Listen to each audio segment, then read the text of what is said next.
Hey guys, welcome back to the channel. This is part 1 of our story. If you like this What If story and want to see part 2, let me know in the comments below. Before we start, don't forget to like, subscribe, and share this video with your friends. Also, check the description for more great content and my playlist. This story was posted by 𝐒𝐮𝐬𝐴125 on Wattpad. Now let's start. Midoriya waved at the friendly lady at the counter, known as Angelina, or Angel for short. She had moved from America to Japan due to family matters. He greeted her with enthusiasm, and she responded warmly. A little girl, no more than 4 or 5 years old, peeked out from behind Midoriya and began to bounce around excitedly. Midoriya knelt beside the small girl and waved at her. The little girl squealed and hid behind Angel's legs once more. Curious, Midoriya stood up and asked about the girl. Angel explained that she had adopted her a while ago, wanting some company. Midoriya nodded and squatted down again to smile at the little girl. He introduced himself as Mido, but told her she could call him Deku. The girl hesitantly revealed her name, Aki. Midoriya greeted her again, asking how she was. Aki slowly emerged from her hiding spot, stammering that she was good and asking about him. Midoriya responded cheerfully, thanking her for asking and inquiring if she had a quirk. Aki nodded and excitedly explained that she could change people based on how much she liked them, but then she suddenly began to cry. Midoriya's eyes widened, and he quickly comforted her until her sobs turned into soft hiccups. He then said his goodbyes, waving at Angel and Aki as he left. Later, Midoriya blinked his eyes open as everything slowly came into focus. He sat up and looked around at the familiar faces of All Might, Recovery Girl, Aizawa, and his friends from the Deku squad, who were gathered around him now that he was conscious. All Might exclaimed that he was awake, prompting an awkward chuckle from Midoriya as he rubbed the back of his head. Aizawa informed him that he had been affected by a quirk that allowed people to change in some way, though they were unsure how or why it had happened, or how long it would last. Midoriya's eyes widened in realization, insisting that he knew who was responsible but urging them not to blame her, as it had been an accident. Aizawa sighed, expressing his belief in Midoriya but reminding him to avoid such situations in the future. Ida chimed in, emphasizing the importance of taking care of himself, a sentiment echoed by Uraraka and Todoroki. Curious, Midoriya asked when he would be different, to which Aizawa replied it would be tomorrow. Midoriya sighed, running a hand through his hair, expressing his hope that he wouldn't embarrass himself. The next morning, Midoriya awoke to his alarm blaring in his ear. Sitting up, he rubbed his eyes and suddenly remembered it was the first day of his month of changing. After getting dressed in his uniform, he hummed a tune from Hall of Fame by the script as he made his way downstairs. As he entered the common room, he was greeted by his classmates. Uraraka called out to him, and he responded cheerfully. He poured himself some cereal and milk, humming along to the song stuck in his head. Azui asked about the tune, and Midoriya explained it was Hall of Fame. Kirishima joined in, surprising Midoriya by knowing the song. They sang together, and soon others joined in, enjoying the music.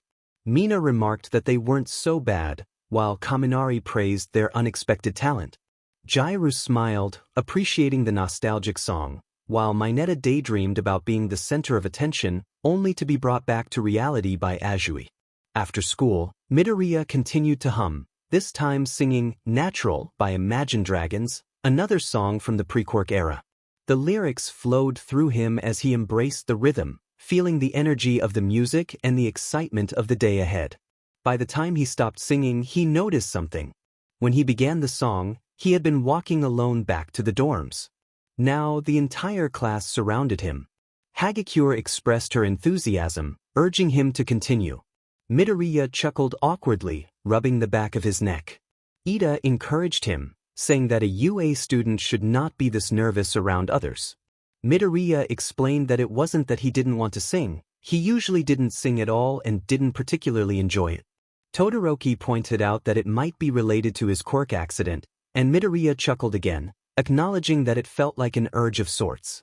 Mina chimed in, suggesting he put that urge to good use, and she dragged him toward the dorms, calling the rest of the class to join them for karaoke.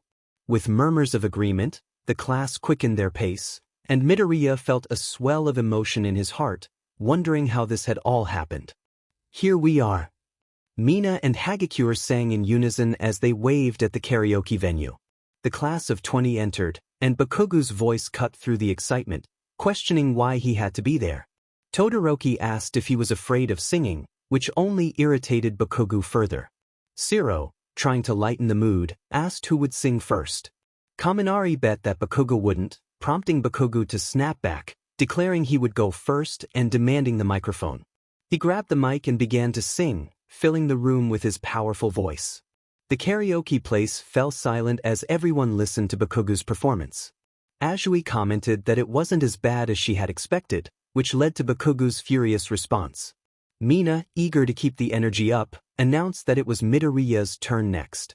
She snatched the mic from Bakugo and pushed Midoriya onto the stage, leaving him momentarily stunned.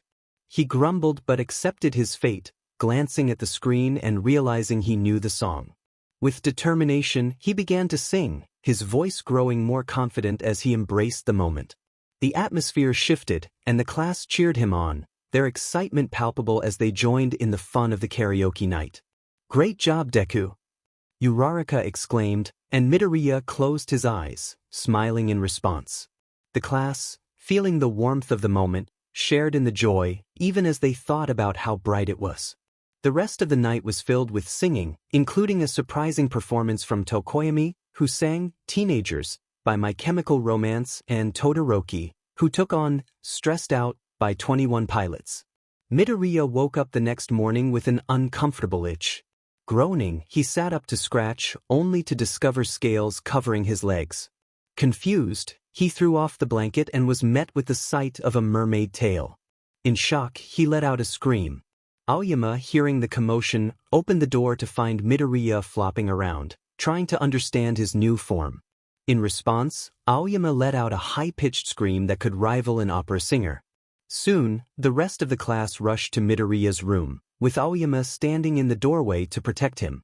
Midoriya attempted to hide his tail by getting back into bed, wishing to avoid the chaos outside. He could hear his classmates clamoring for answers. Uraraka urged Aoyama to let them in, while Mineta chimed in about the noise. Ida's authoritative voice reminded everyone about respecting privacy, and the conversation continued with questions about Midoriya's transformation.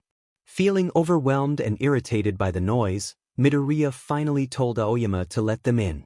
Reluctantly, Aoyama opened the door, revealing Midoriya in all his fishy glory.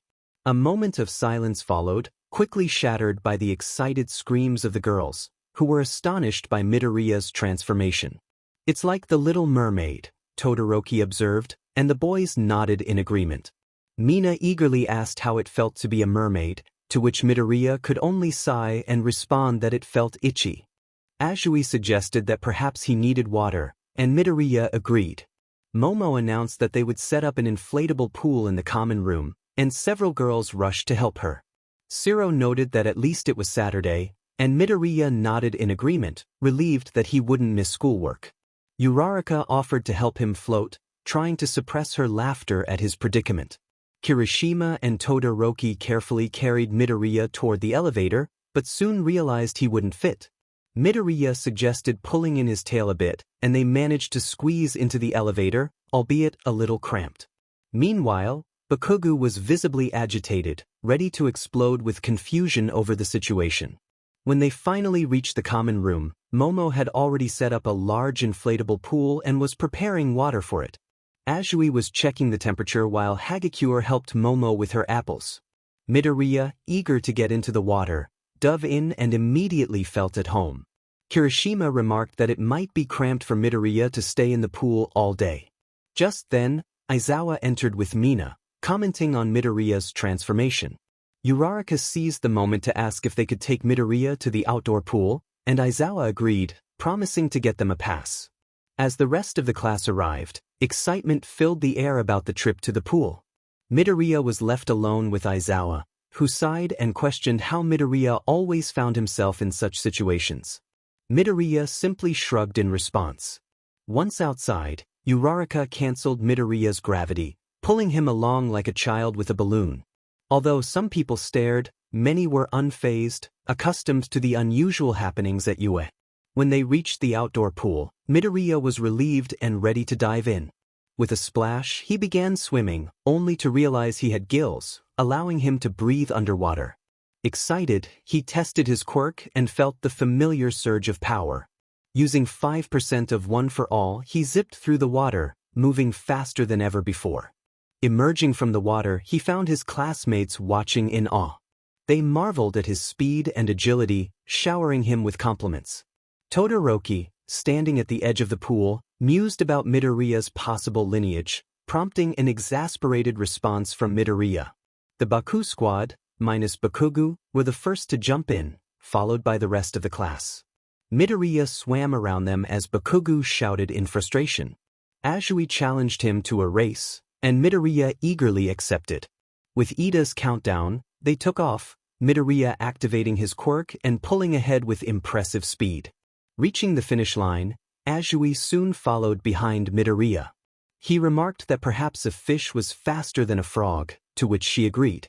The rest of the day was filled with races, where Midoriya consistently emerged victorious, much to Bakugo's frustration. They also played Marco Polo, with Kaminari frequently asking about the origins of the game, and engaged in volleyball, where Midoriya occasionally used his tail to hit the ball. Midoriya sat up and rubbed his eyes, reflecting on another day of transformation. It was only day 3 and he was starting to get used to it, which he suspected was unusual. Swinging his feet over the side of the bed, he noticed they didn't even come close to touching the ground. His eyes widened as he looked at his chubby hands. No way! His shirt hung loosely on his shoulders, but at least it didn't fall off. He sighed, contemplating how to manage his breathes. He considered tying some shorts and bunching up the excess fabric like the girls did with their shirts. After another sigh, he put on his smallest pair of shorts, retrieved a RBB band from his drawer, and secured them around his waist as tightly as he could. He certainly didn't want his breathes falling off. His shirt was also a bit too loose for his liking, so he tied it off with another RBB band. Now somewhat ready, he glanced at the clock and smiled, knowing all the boys should be downstairs by now, meaning the bathroom was free. Sneaking out of his room, he tiptoed toward the bathroom, grabbing a stool from the corner to brush his teeth. Midoriya briefly considered hiding in his room for the day but realized his classmates would probably come looking for him. He decided it was best to face them. He entered the elevator and descended to the common room. The elevator doors opened, revealing Midoriya in his small form, prompting his classmates to stare in surprise. Bakugo exclaimed in disbelief, while the girls squealed. 𝐬𝐶 complained about the situation, and some of the girls approached the tiny Midoriya. 𝐻𝐵 lifted him into the air and twirled him around, causing him to kick his feet in alarm. Although he had nothing against her, it was unsettling not to see anything supporting him, especially given his small size. Ajaru suggested that 𝐻𝐵 should put him down, and she reluctantly complied. Midoriya flashed a grateful smile at Ajaru, who received a warm response from the class. Kirishima then asked what they should do next, and various ideas were tossed around. Some suggested dressing him up, while others wanted to go outside. Midoriya felt his face flush as Kaminari joked about not wanting his breathes to drop. Momo quickly created a shirt and breathes to fit Midoriya's size. After thanking her and grabbing the clothes, Midoriya hurried back to the elevator to change, hearing laughter from his classmates below, which made him blush again. Once dressed, he returned downstairs to find his classmates in a heated debate. Ida was trying to restore order as Todoroki spotted Midoriya and lifted him up, intending to whisk him away before anyone noticed. However, Mina interrupted, asking Midoriya if he wanted to go outside or stay in. When he inquired about the difference, she explained that he could either get dressed up or join them outside. Midoriya promptly chose to go outside, not wanting to dress up for the girls. Mina groaned as some of the boys cheered, with Kirishima praising him for his choice. Midoriya smiled at the boys who playfully covered their eyes, feeling a sense of camaraderie. As they walked through the mall, Midoriya held Uraraka's hand in his right and Ida's in his left, while Mina skipped ahead. Azui asked where they should go first, and Jairu suggested the movie theater, mentioning a new hero film. Midoriya's eyes sparkled at the thought, prompting Uraraka to laugh and say he would definitely want to see it, especially if there were heroes involved. Soon, the class of 20 found themselves purchasing tickets for the movie. Meanwhile, a sinister conversation unfolded elsewhere. One figure confirmed that the young hero was indeed a child, expressing excitement at the prospect of seeing him.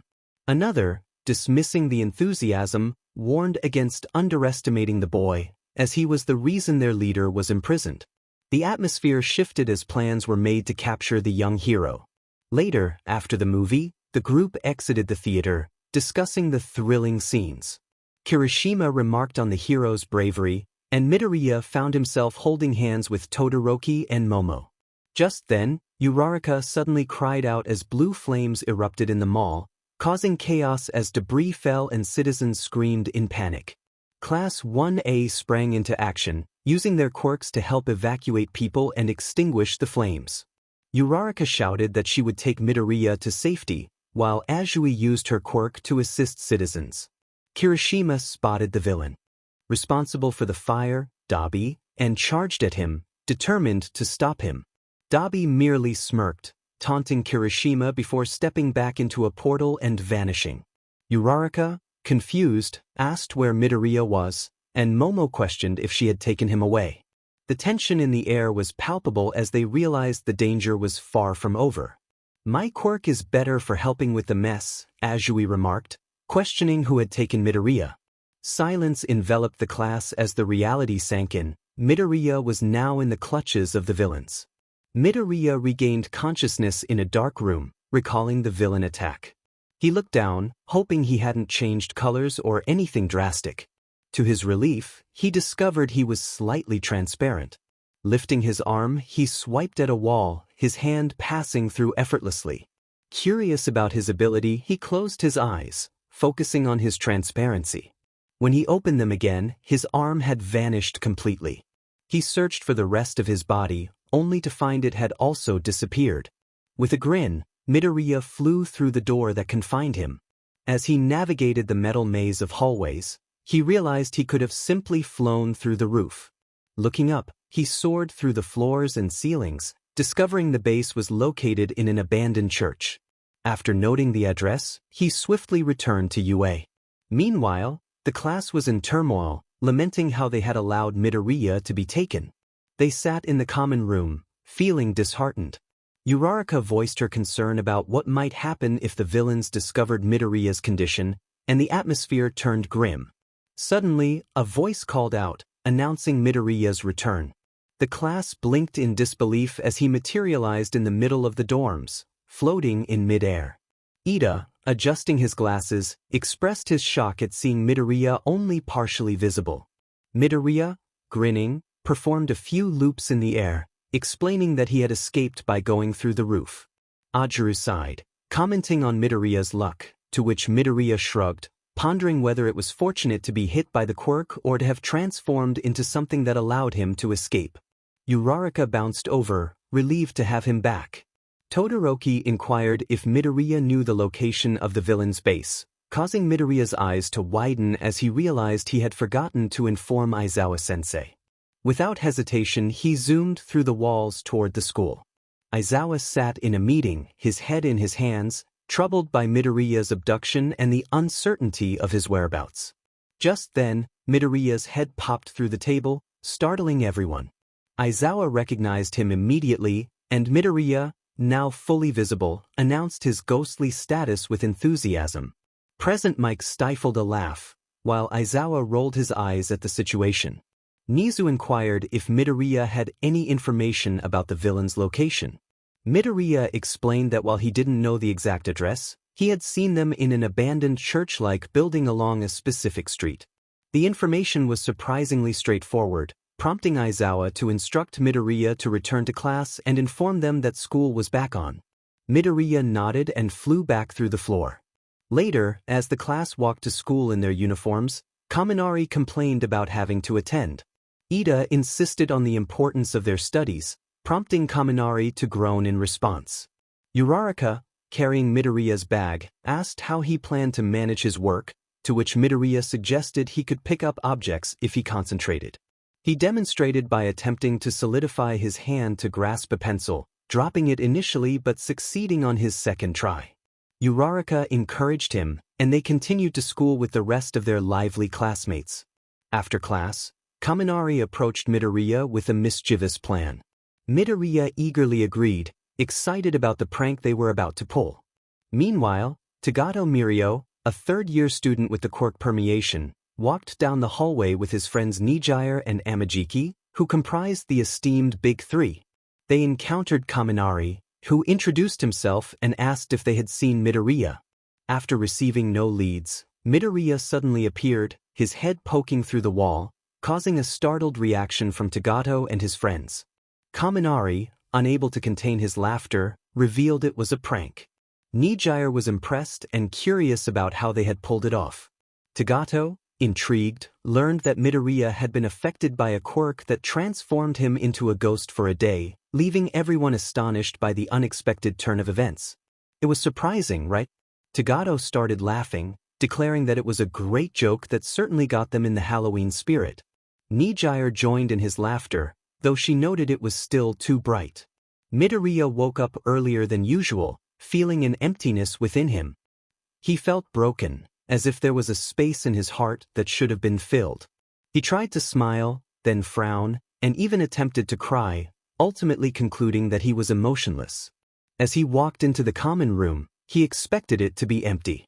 However, he spotted a bright yellow version of himself sitting on the couch, sipping soda. The other Midoriya greeted him, surprised he was awake so soon.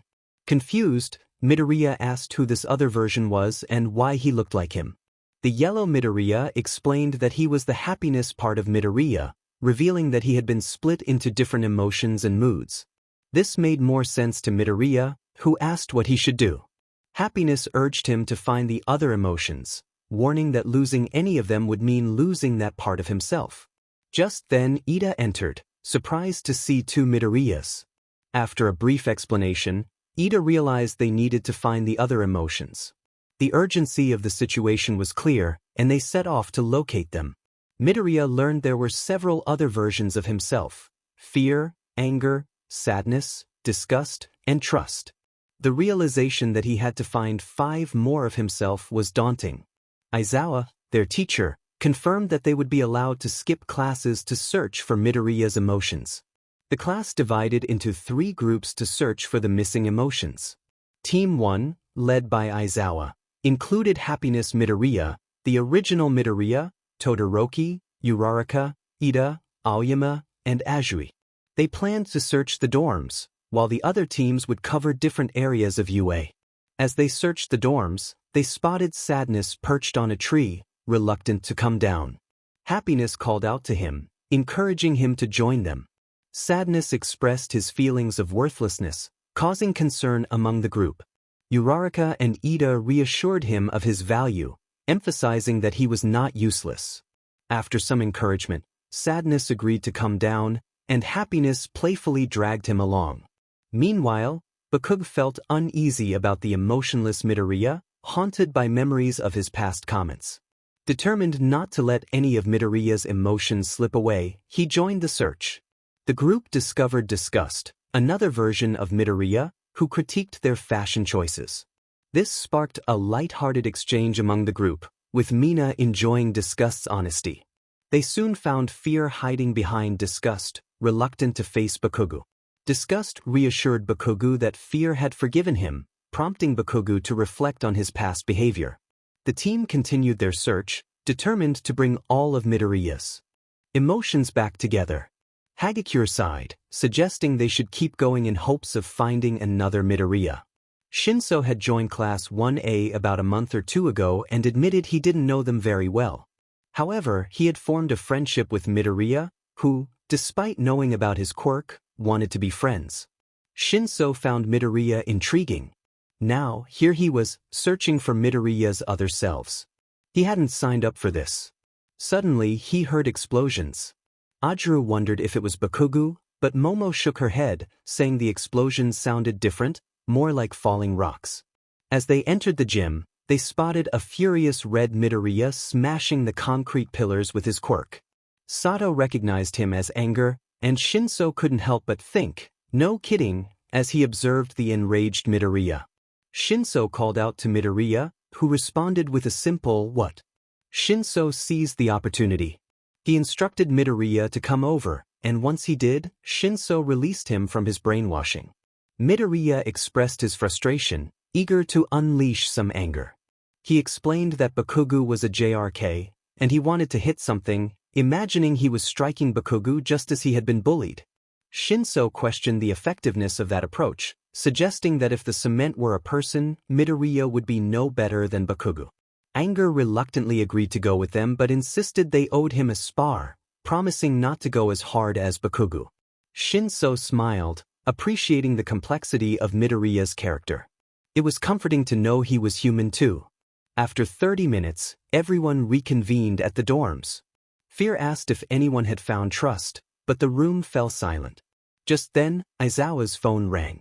On the other end was Principal Nizu, who shared his interesting conversation with one of Midoriya's personalities, noting the unique perspective he had on his quirk.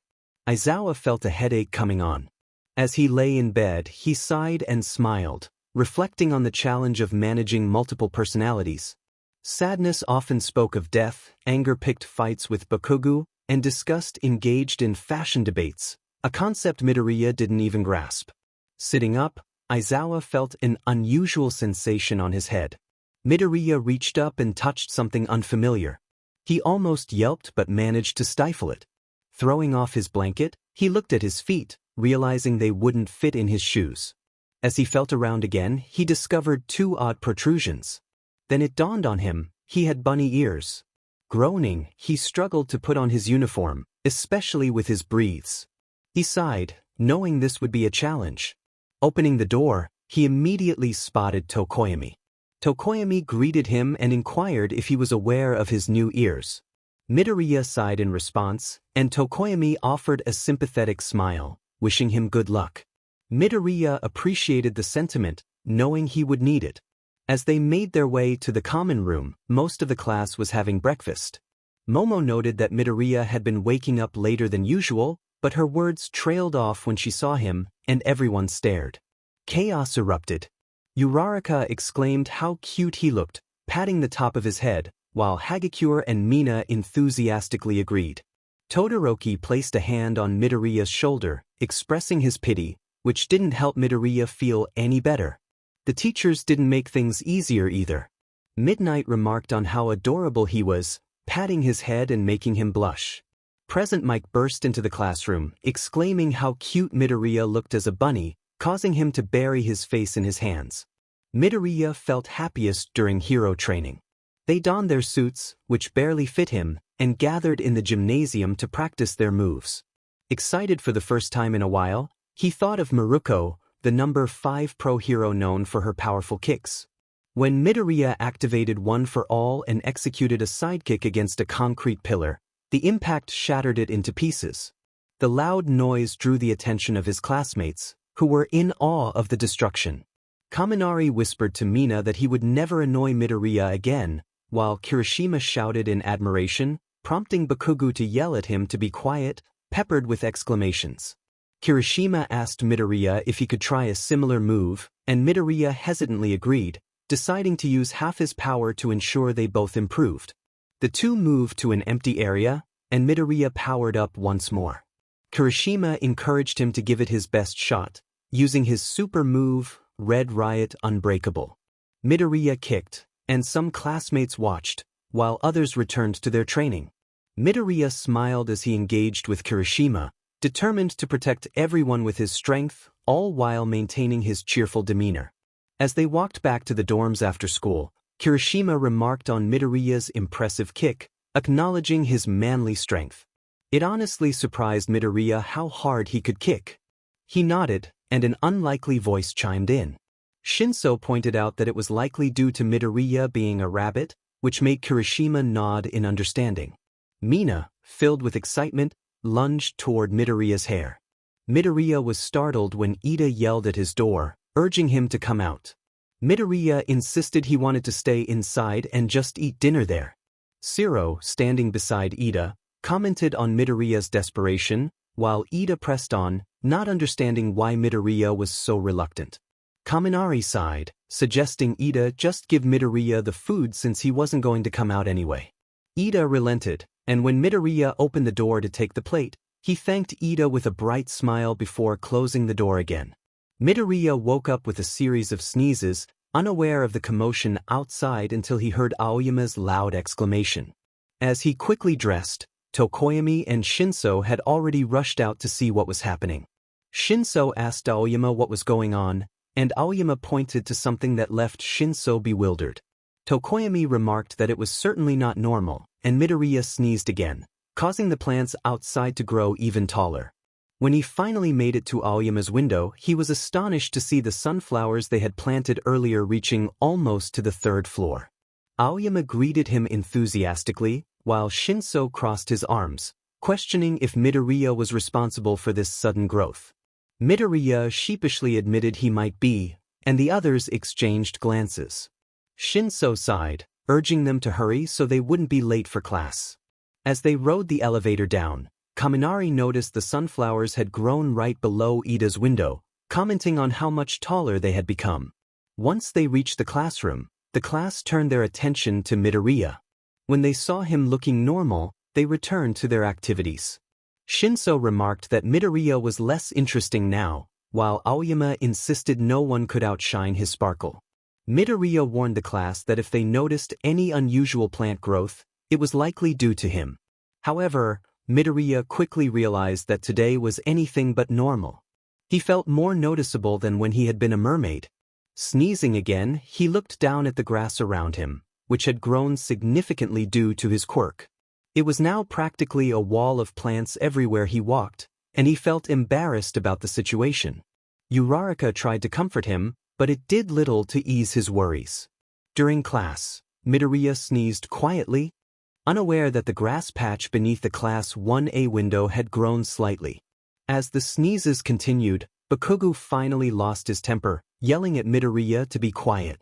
𝗬𝗠 defended Midoriya, but Bakugo was not in the mood to listen. When it was time for hero training, Midoriya took his briefcase and quickly changed into his costume, eager to avoid any more sneezing fits. Fortunately, during their training in a factory simulation, he managed to use his quirk without sneezing at all. After training, Midoriya was walking back to the dorms when he noticed the grass beneath one of the windows had grown so tall that it was bending over. Confused, he turned to Todoroki for answers, but neither of them had a clue. Midoriya realized Aizawa-sensei was in the classroom, and he groaned in annoyance. Todoroki tried to lighten the mood, reminding him that at least he wasn't the one causing harm. Midoriya chuckled, pointing out that Todoroki was also not the hand crusher, despite his involvement in past incidents.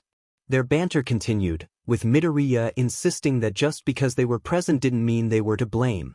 Midoriya had repeated himself several times, feeling increasingly frustrated. As he made his way to the dorms, he sneezed again, prompting Hagakure to mention that pinching his nose could stop the sneeze. Midoriya, hopeful, asked if it really worked. Hagakure shrugged, claiming it always worked for her. With a smile, Midoriya decided to give it a try, but unfortunately, it did not help. Once back in his room, Midoriya chose to let his classmates in. If he was going to make the plants grow wildly, he figured he might as well focus on making a few grow exceptionally tall. The next morning, Kaminari peered out his window and was astonished to see the plants had grown beyond the 5th floor. He wondered how Midoriya could sneeze so much.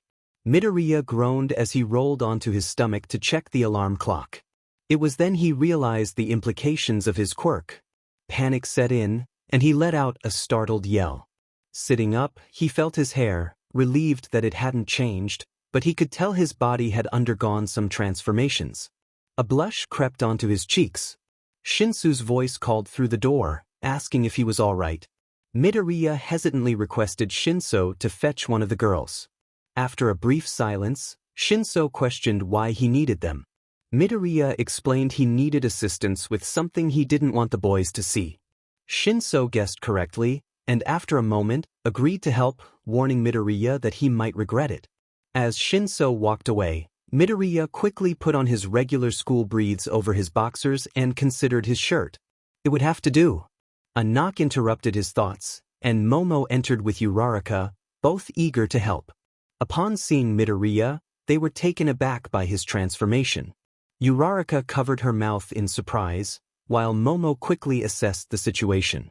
She instructed 𝗬𝗧𝗃 to fetch some clothes, suggesting a size that would fit. 𝗬𝗧𝗃 nodded and dashed out, leaving Midoriya fidgeting nervously. He wasn't ready to fully embrace this new identity yet. When 𝗬𝗧𝗃 returned, Momo handed Midoriya a piece of fabric, explaining it was a BR and instructing him to put it on. Midoriya complied, turning around to change. Momo silently thanked 𝗬𝗧𝗃 for choosing a stretchy one. Once he was dressed, Momo told him to put on his uniform, as they couldn't find a girl's uniform in time. 𝗬𝗧𝗃 waved goodbye as they left, reminding him to call if he needed anything. Midoriya blushed as he donned his shirt, tie, and jacket, relieved that he could still move comfortably. He grabbed his bag and headed downstairs, his heart racing. Sneaking out seemed impossible when he entered the common room and found most of Class 1A already there. 𝗬𝗱 exclaimed his name, causing Midoriya to blush even deeper. 𝗀𝗏 noted the reason for Midoriya's earlier reluctance to let him in, while Kaminari asked if he had really been turned into a girl. Midoriya bit his lip, and Mina declared that he was now one of them, under their protection. Todoroki inquired whose protection that was, and Mina waved over the girls, who proudly affirmed their support. Midoriya felt overwhelmed as the girls rallied around him, leading him to school. When Aizawa asked if he was really a girl now, Midoriya nodded shyly, prompting Aizawa to sigh in acceptance. Midnight squealed at how cute Midoriya looked, causing him to bury his face in his hands, embarrassed by the attention. The class chuckled softly at his predicament. As hero training approached, Midoriya asked if he should change in the girls' changing room. Aizawa confirmed, and All Might added his agreement. Midoriya felt a flush of embarrassment as he made his way to the changing room, wishing desperately to return to his former self. Mina laughed, teasing that Midoriya was still shy, while Jiru rolled her eyes, noting that it was understandable given the circumstances. Midoriya changed with his back to everyone, his face a deep crimson. Mina protested that they were all girls now, while Azui pointed out that Midoriya was still a boy at heart. The girls nodded in agreement, with Hagakure expressing relief that it was Midoriya and not someone else. Meanwhile, Ajuru remarked on how awkward it must be for Midoriya, and Kirishima agreed, praising Midoriya's character. Bakugo scoffed, asserting that Midoriya wouldn't act dishonestly, while Kaminari added that at least he wasn't like Mineta. In a different part of the school, a certain purple-haired student sneezed, hoping he wasn't coming down with something and wishing for no negative talk about him. The day unfolded awkwardly, particularly in the changing room, but after school, things returned to a semblance of normalcy. For Class 1A, this was just another day in their unusual lives. Mina managed to pull Midoriya into a girls' sleepover, since it was Friday, ensuring that his new reality would continue to unfold. They had somehow managed to convince Midoriya to let them paint his finger and toenails to resemble Class 1A students. Surprisingly, it worked, even on his toenails. What they didn't tell Midoriya was that it would last for at least a few days. As midnight approached, the girls stayed over, while Midoriya returned to his dorm at 11. Once he lay down on his bed, he sighed, looking forward to being a boy again the next day. He found comfort in that thought. The next morning, Midoriya woke to the sound of his alarm and quickly turned it off. He scratched his chest and glanced down, grinning when he realized he was back to being a boy. In his haste to remove his shirt, it snagged on something on his head. Midoriya's eyes widened. If there were two things on his head, that meant. Touching the top of his head, he groaned. Was the universe playing a trick on him? The two soft, fluffy ears twitched as he stroked them. He had to admit, scratching them felt quite nice. After finally taking off the BR, he put on his shirt and tucked the BR into a small plastic bag to return to 𝗬𝗧𝗃. As he put on his breathes, he felt something swish behind him. Wait a moment, he had a tail. Midoriya looked down and saw his smooth green tail moving around. He curled it around his right leg and sighed, wondering how he would manage to wear his breathes. Deciding to thread his tail through one of the breathe legs, he made his way to 𝗬𝗧𝗃's dorm. On the way, Ajuru walked by, and Midoriya got an idea. He called out to Ajuru, who turned to him. Curious.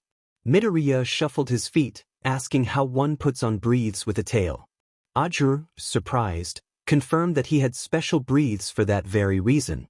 Midoriya sighed, admitting that he had a tail. 𝐻𝐼𝐻's eyebrows furrowed in confusion, and when he noticed the ears, he did a double take. Midoriya nodded and uncurled his tail for 𝐻𝐼𝐻 to see. 𝐻𝐼𝐻 pointed out that he couldn't help much since he was bigger than Midoriya. Midoriya thanked him anyway and requested that he keep it a secret. 𝐻𝐼𝐻 chuckled and promised not to tell. Midoriya smiled in relief. After waving goodbye to 𝐻𝐼𝐻, Midoriya returned to the elevator and knocked on Uraraka's door. He curled his tail around his leg again, and when Uraraka opened the door, she greeted him with excitement. Midoriya nodded, handing her the bag, and she beamed, thanking him before closing the door. Once the door was shut, Midoriya let out a breath of relief. If he played his cards right, he could get away with being a cat. He trusted 𝐻𝐼𝐻 to keep his secret. Heading down to the common room, he went to the kitchen to make some cereal. Todoroki greeted him from next to the refrigerator, and Midoriya returned the greeting. He quickly prepared his cereal and sat down to eat, ensuring his tail was tucked away. He pulled his chair in close to the table, hoping no one would notice. He had chosen dark green shorts for a reason. 𝗫𝐮𝐲𝐸 entered and took a seat next to Midoriya, who offered him coffee, but 𝗫𝐮𝐲𝐸 revealed he already had some. Midoriya watched curiously as 𝗫𝐮𝐲𝐸 pulled out a coffee cup seemingly from nowhere, but he shrugged it off as another mystery. 𝗫𝐮𝐲𝐸 noticed some lint in Midoriya's hair and offered to help. Midoriya was surprised when 𝗫𝐮𝐲𝐸 reached for his hair, brushing something away from the base of his fuzzy ear. A soft purr escaped Midoriya's lips, and he closed his eyes, resting his chin on his hands. Suddenly he realized the implications of what had just happened and turned to 𝗫𝐮𝐲𝐸, who looked equally surprised. To his dismay, Midoriya noticed his entire class was in the common room. Just fantastic. 𝗫𝐮𝐲𝐸 asked if he had just purred, and Midoriya nodded, causing some of the girls to squeal in delight. Kaminari inquired about the tail, and Midoriya stood up, letting it swish in his breathed leg as everyone stared. 𝐻𝐼𝐻 commented on the inconvenience of having a tail, and Midoriya chuckled, rubbing the back of his neck before sitting back down. 𝗫𝐮𝐲𝐸 asked if he could touch Midoriya's hair, and Midoriya nodded, enjoying the sensation. Soon, the room was filled with Midoriya's quiet purrs. Some girls, notably Mina and Hagakure, cooed over how cute he was, while others smiled at the heartwarming scene. Todoroki, surprisingly, wondered how fluffy Midoriya's hair was and approached him, rubbing his head. Midoriya smiled wider, feeling content as several classmates took turns patting his head. Ida took Midoriya's bowl and spoon to the sink, knowing he was in no position to do it himself. The rest of the day passed in a cozy atmosphere filled with laughter and warmth. They watched movies together, and Midoriya found himself nestled among friends on the couch, enjoying Disney films. He appreciated the moment, grateful that the girls didn't bother his ears. Later, 𝐴izawa appeared, petting Midoriya's head. Midoriya asked what he was doing there, to which 𝐴izawa simply acknowledged that he was a cat. Midoriya confirmed it, and 𝐴izawa hummed thoughtfully before leaving. Midoriya watched his teacher walk away in confusion, then shrugged and grabbed some blueberries. He then devoured nearly the entire box of snacks. The blanket scratched at his skin as he rolled around in bed until he suddenly stopped. Shouldn't he be falling off the floor right now? He stood up on 4 legs. For legs. Tilting his head down, he saw 2 scaly wings and black claws attached to his white feet. Looking at his body, Midoriya felt a groan rising within him. Why couldn't he just grow wings? No, he had to transform completely into a dragon. His body was the same length as his human form but much narrower with the wings tucked in. That was probably why he hadn't fallen off the bed just now. He nudged the blanket off his back and stretched his wings. Glancing from side to side, Midoriya's jaw dropped. The wingspan reached from the foot of the bed to the headboard. Bringing them back in, he hopped down from the bed and approached the door. Midoriya jumped and tried to push the door open with his paw. It didn't work. He then attempted to hold it like a human would, using both claws. Still no luck. So, he resorted to his emergency card. Aoyama. Hitoshi. Tokoyami. Someone. Help.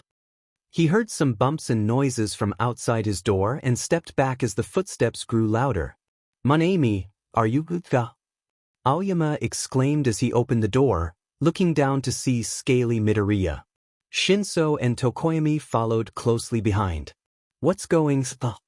What a mad banquet of darkness," 𝗏𝐾𝐽𝐴 mused as the three stared at the green, black and white scales that adorned Midoriya. Hitoshi regarded Midoriya with curiosity. "Can you fly?" Midoriya's eyes sparkled as he spread his wings and began to flap them. He lifted several feet off the ground, executing quick turns before landing back on the floor. "That was pretty impressive, I'm not gonna lie," Hitoshi remarked, and 𝐻𝐿𝐴𝐵 nodded vigorously, almost causing his head to snap off. "It would be better with glitter," 𝐻𝐿𝐴𝐵 added, sprinkling silver glitter over Midoriya, making his scales shimmer. "Why didn't you just grow wings, horns, and a tail? Why turn completely into one?" 𝗏𝐾𝐽𝐴 asked, to which Midoriya replied, "I have no idea." "So, thanks for opening the door," Midoriya said as he strolled out of his room, tilting his head up at the deadpan and amused faces of 𝗏𝐾𝐽𝐴, 𝐻𝐿𝐴𝐵, and Hitoshi. "You just wanted to open a door?" 𝐻𝐿𝐴𝐵 questioned, and Midoriya nodded. "Of course," Hitoshi said, face-palming. "Of course." Grinning sheepishly, Midoriya asked, "Well, can anyone help me with the elevator?" After managing to get into the elevator, Midoriya walked into the common room with 𝗏𝐾𝐽𝐴, 𝐻𝐿𝐴𝐵, and Hitoshi. The rest of the class stared as Midoriya entered as a dragon. "You are a dragon!" Mina and Hagakure exclaimed together, while Kirishima remarked that it was so manly. Todoroki and surprisingly Bakugo regarded him with inquisitive expressions. "Can you fly around, Midoriya?" 𝗧𝗟𝗃 asked, and Midoriya nodded, opening his long wings. Some of their jaws dropped as he soared around the tops of their heads. "That's so cool." Uraraka squealed, and Ida adjusted his glasses. "Yes, it is most impressive," Ida declared, chopping his robotic arms through the air. "I've always loved dragons," Momo commented as Midoriya swooped over her ponytail. Jiru nodded in agreement. "Same. It's really manly," Kirishima added once more. Kaminari asked the question on everyone's mind. "Can you shoot out fire and stuff?" Todoroki looked very interested. "I don't know. I haven't tried," Midoriya replied, and Kaminari encouraged him, "Why not try it out now?" "Idiot dunce face." Bakugo yelled. "He could burn down the building. Let's get outside and see." His excitement was evident despite the tick mark on his forehead. "Someone really wants to go outside," 𝗧𝗟𝗃 teased, prompting Bakugo to snap back. "Shut up, soy sauce." As the group of 19 teenagers and one dragon made their way outside, Kaminari spoke rapidly to Midoriya. "How come? You're fully a dragon." "I don't know, maybe because dragons are mythical." "Oh, if you can use your quirk, does that make you doubly strong?" What if it affects what other abilities I have or might have?" "That's so cool. How'd you react to being one?" "Pretty surprised. I had to get 𝗏𝐾𝐽𝐴, 𝐻𝐿𝐴𝐵, and Hitoshi to open the door." "You couldn't open the door?" "Nope." "Hey, how? Shut up, you Deku and dunce face. Your yapping is making me get a headache." Bakugo turned around, creating mini explosions in his palms. The loud noise made the two flinch. "Next time you yell, think about our ears," Sato complained, and 𝐻𝐿𝐴𝐵 nodded in agreement. "Yes, the wrinkles on your face are quite unattractive." "I'll show you unattractive, glitter sparkles." Bakugo shot back, prompting 𝐻𝐿𝐴𝐵 to hide behind Shuji, who raised an eyebrow at his actions. The class sweat dropped as they continued to the field next to the dorms. Midoriya was fairly certain that when you breathed out fire, you weren't supposed to follow it up with water. And then ice. And then lightning. He also believed you shouldn't spit out earth dust and rocks, especially when 𝐻𝐿𝐴𝐵 picked up 3 large ones, cracked them open and exclaimed, "What wonderful geodes," showing everyone the white crystals with teal highlights of the first one, deep purple crystals of the second, and dark crimson crystals of the last one. "Do you even know what you're doing?" Kirishima asked, dodging a stray bolt of electricity while Kaminari protested. "Why? That's my job." Midoriya sighed. No, I do not, he admitted. Think of what you want to summon and breathe it out, Todoroki suggested. Midoriya nodded and focused on what he wanted to create. He decided to start with something simple: fire. Imagining himself breathing fire, he unleashed a large flame from his mouth. When the flames dissipated, Midoriya's eyes sparkled with excitement. It's like my father's quirk, he said, and some of his classmates raised their eyebrows. Your father can breathe out flames? 𝐬𝗓𝗓 asked, and Midoriya nodded. Hey, Midoriya. Yes, Todoroki. Why didn't you tell me this earlier? This is an important discovery. What? Hear me out. What if your father is related to my father, making I am not related to Endeavor? Mom would have told me. All right. The class began to joke around when 𝗧𝗍 suggested, Hey, what if we prank some of Class 1B? The others looked at him. Why 1B? Momo asked, and 𝗧𝗍 shrugged. No reason. Kaminari caught Midoriya's eye and winked. Midoriya smirked slightly as Iida started reprimanding the others. This was going to be fun.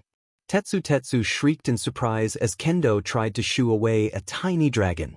Pony was caught up in the chaos, speaking in English while 𝐒𝐻𝐿 attempted to pull Monoma away from the creature.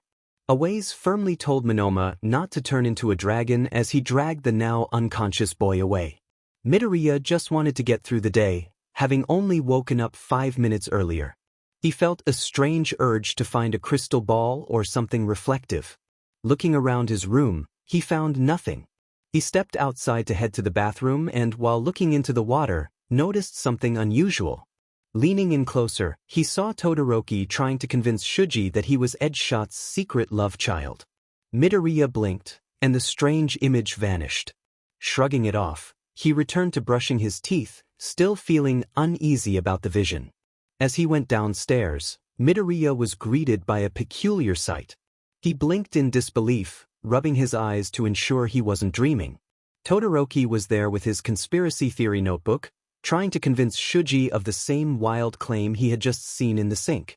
Midoriya couldn't comprehend the bizarre scene unfolding before him as he made his way to the kitchen for breakfast, deciding to set aside that particular mystery for now. While preparing his cereal, Uraraka waved him over, urging him to join them. Midoriya glanced at the table where Iida, Momo, Azui, Todoroki, Shuji, Kirishima, Mina, 𝗧𝗍, Kaminari, 𝗬𝗓𝗓, and Hagakure were gathered, enjoying their breakfast. He had intended to agree with Uraraka, but instead, he found himself saying something odd about dining together and the first to rise being the first to die. The group stared at him in confusion. Momo recognized the quote from a book, prompting Midoriya to express his surprise that she knew Harry Potter.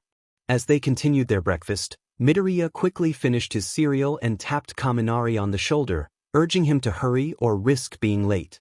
Kaminari looked up, seemingly unconcerned, but Midoriya felt an inexplicable sense of urgency. Just then, Midoriya's head drooped, his eyes closing momentarily before he lifted his head again, his gaze unfocused. Todoroki noticed this strange behavior, and even Bakugo, who had just come down, questioned what was happening with Midoriya. Azui replied that they were just as confused. Suddenly, a deep voice, unlike Midoriya's usual tone, emerged from him, speaking cryptically about battles, peace, and a coming conflict. Midoriya's head slumped again as his friends processed the unexpected revelation. Momo, capturing the moment on her phone, was stunned along with the others when Midoriya returned to his normal self, expressing fatigue. Bakugo erupted in frustration, demanding to know what had just happened. Midoriya, confused, insisted he had merely yawned and felt tired. Iida, still processing the situation, hesitantly pointed out that Midoriya had said more than that. Midoriya, bewildered, asked what he had said, prompting Momo to play back her recording of the deep voice. As the words echoed in the room, Midoriya's face paled momentarily. The prophecy seemed to hint at a significant battle ahead, but he had many questions about its meaning. Momo interrupted his thoughts, reminding everyone they had only 10 minutes to get to class. Iida sprang into action, determined to gather his things and leave promptly. In class, Momo approached Aizawa, presenting her phone. She explained that they believed Midoriya might have seen the future. 𝐬𝐬𝐻 listened intently as Momo played the recording, his frown deepening with each line. He requested to borrow the recording after school, which Momo agreed to. Throughout the day, Midoriya continued to make cryptic statements, warning his friends about potential mishaps and unexpected events. He mentioned the possibility of a surprising twist during their hero training, and even inquired about Todoroki's BRTH season, leaving everyone around him puzzled and intrigued. When he nodded, Midoriya murmured that Mars was positioned at a right angle, making it particularly susceptible to burns. He walked away, leaving Todoroki stunned and confused in his place. A nuisance would come later, and sure enough, Monoma arrived to antagonize Class 1A later that day.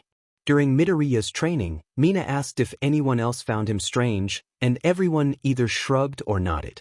He had mentioned predicting her burn scar, as well as details about her fight with Ajiru and 𝐬𝐻's coffee mug, which made everyone chuckle at the memory of the coffee splashing on 𝐬𝐻's sleeping bag. Azui pointed out that Midoriya would return to normal eventually, to which Kirishima hoped it would be without any more predictions. Suddenly, Ida yelled from outside, prompting everyone inside to glance at each other for a moment before rushing out. They arrived just in time to see Midoriya in a trance-like state. Momo quickly pulled out her phone to record. Midoriya spoke cryptically about flames destroying all that is known and giving BRTH to someone greater, with scars as trophies and shames, hinting at past tragedies that would haunt memories. Todoroki's eyes widened as Hagakure asked what it meant, but he had no answer. The last 11 days for Midoriya had been a mix of weird, powerful, and cool experiences. Today, however, definitely fell into the weird category. He looked at the pile of apples on the floor, confirming it was indeed a strange day. Sitting up on his bed, he swept the apples onto the floor, thinking Eri would enjoy them since apples were her favorite fruit. After making his bed, Midoriya glanced at the towering pile of apples that covered his floor. An apple popped out of his arm and joined the others, which seemed to take over every corner of the room. With a sigh, he realized he would have to use his emergency card again. He called out to Aoyama, Hitoshi, and Tokoyami, instructing them not to open the door yet. He heard their footsteps approaching. Hitoshi remarked that this was becoming routine, causing Midoriya to blush slightly from embarrassment. Aoyama asked how they could assist him, and Midoriya sighed, telling them to open the door slowly. He noted that it seemed to be one apple popping out every 10 minutes. As the door opened, apples tumbled down towards the three waiting outside. Tokoyami muttered something about a mad banquet of darkness. When they finally saw Midoriya stuck on his bed, surrounded by apples, he was grateful he hadn't changed out of his clothes since he had fallen asleep as soon as he hit the bed. He awkwardly asked how many apple dishes Sato could make from all the apples. Hitoshi's head popped through the doorway, and he commented on the overwhelming number of apples. He then decided to call 𝐬𝐻. Midoriya quickly protested, but it was too late. On the phone, Hitoshi explained the situation to 𝐬𝐻, who sighed and told Hitoshi to inform Midoriya that he was excused from class for the day, while the others still had to attend. Midoriya was relieved but also felt guilty for causing trouble. After a brief silence, he realized 𝐬𝐻 must have hung up. Hitoshi's head reappeared, and he called Midoriya a lucky BSTRD before leaving. Midoriya looked at the pile of apples that had spilled into the hallway, realizing that an apple had popped out of his arm again. It seemed the timing wasn't as regular as he thought. Deciding to get a basket from downstairs to carry the apples, he waved goodbye to his friends as they left for class. An apple popped out of his arm once more, and he passed it to Momo, who thanked him as she exited. After closing the door, he grabbed a container, thinking it would be perfect training for his quirk. After about an hour, Midoriya managed to gather all the apples into laundry baskets, which he may have borrowed from the boys' laundry room. He hauled one to the kitchen and began searching for apple recipes on his phone. As he did, another apple popped out of his arm. He washed it and ate it while browsing the many recipes that appeared on his screen, excited about the possibilities. By the time Class 1A returned to the dorms, Midoriya had created an impressive spread: 5 apple pies, 40 apple tarts, 25 caramel apples, 4 jars of applesauce, 10 bottles of apple butter, and 24 apple muffins.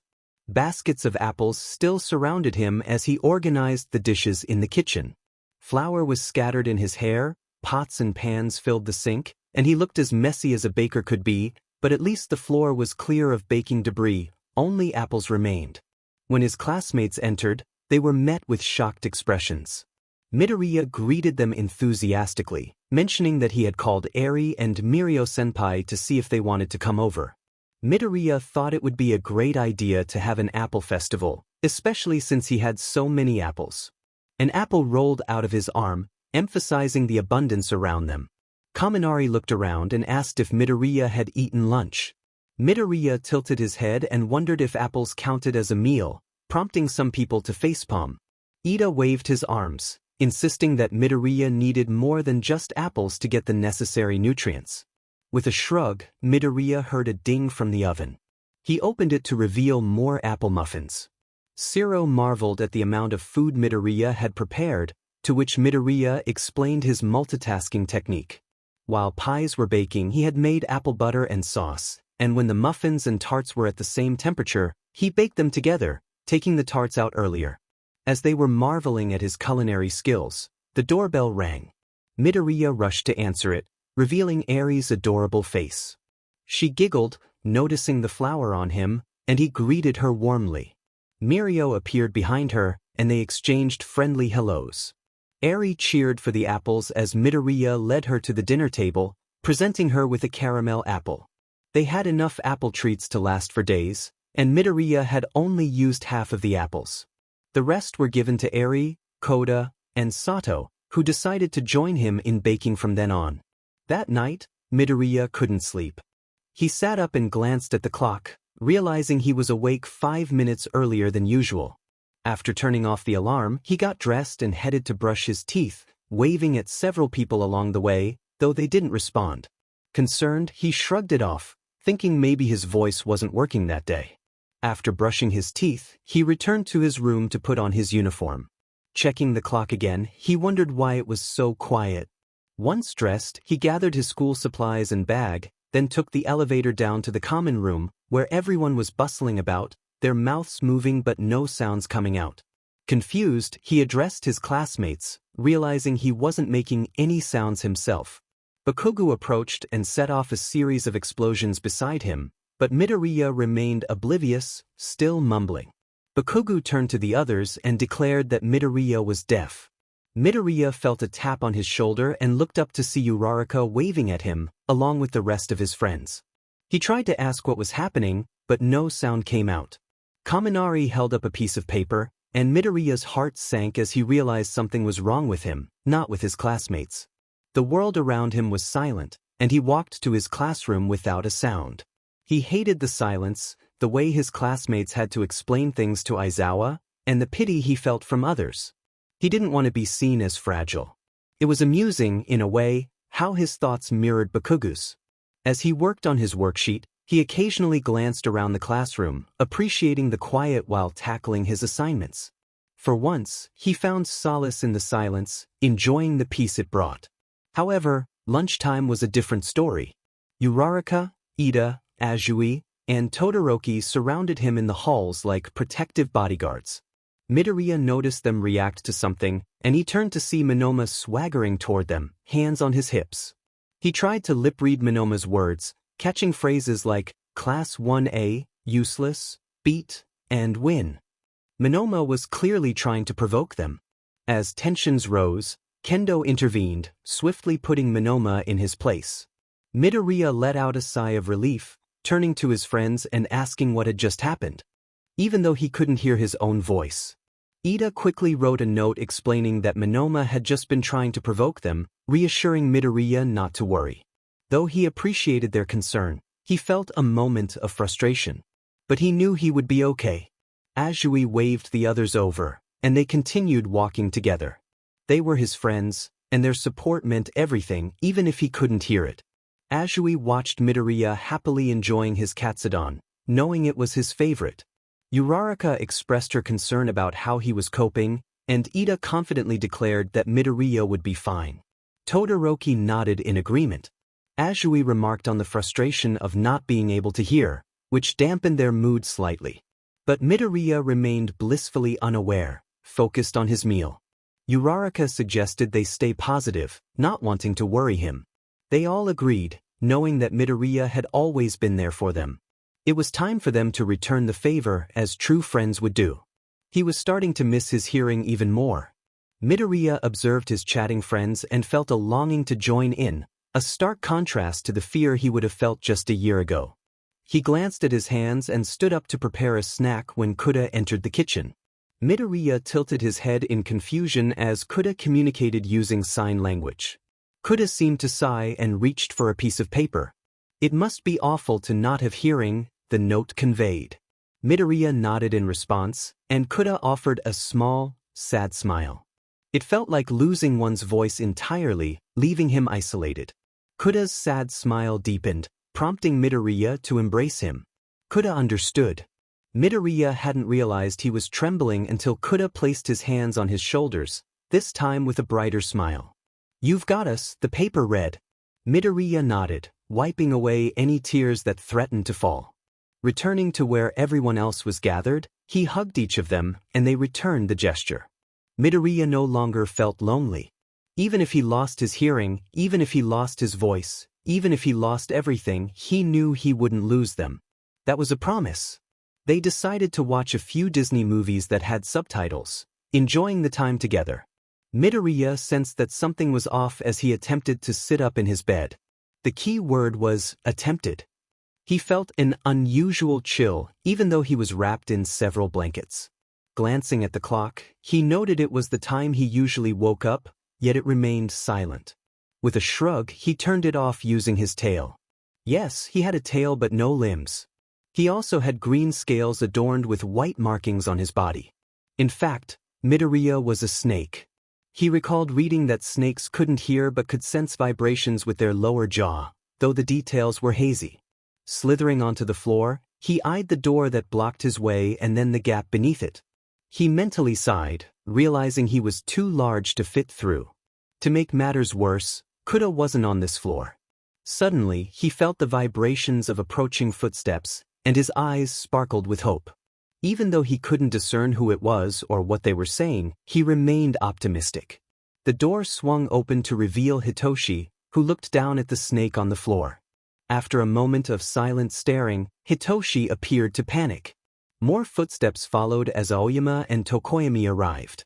Tokoyami's beak dropped in surprise, while 𝐴Oyama placed his hands on his cheeks, mouth agape, likely expressing shock.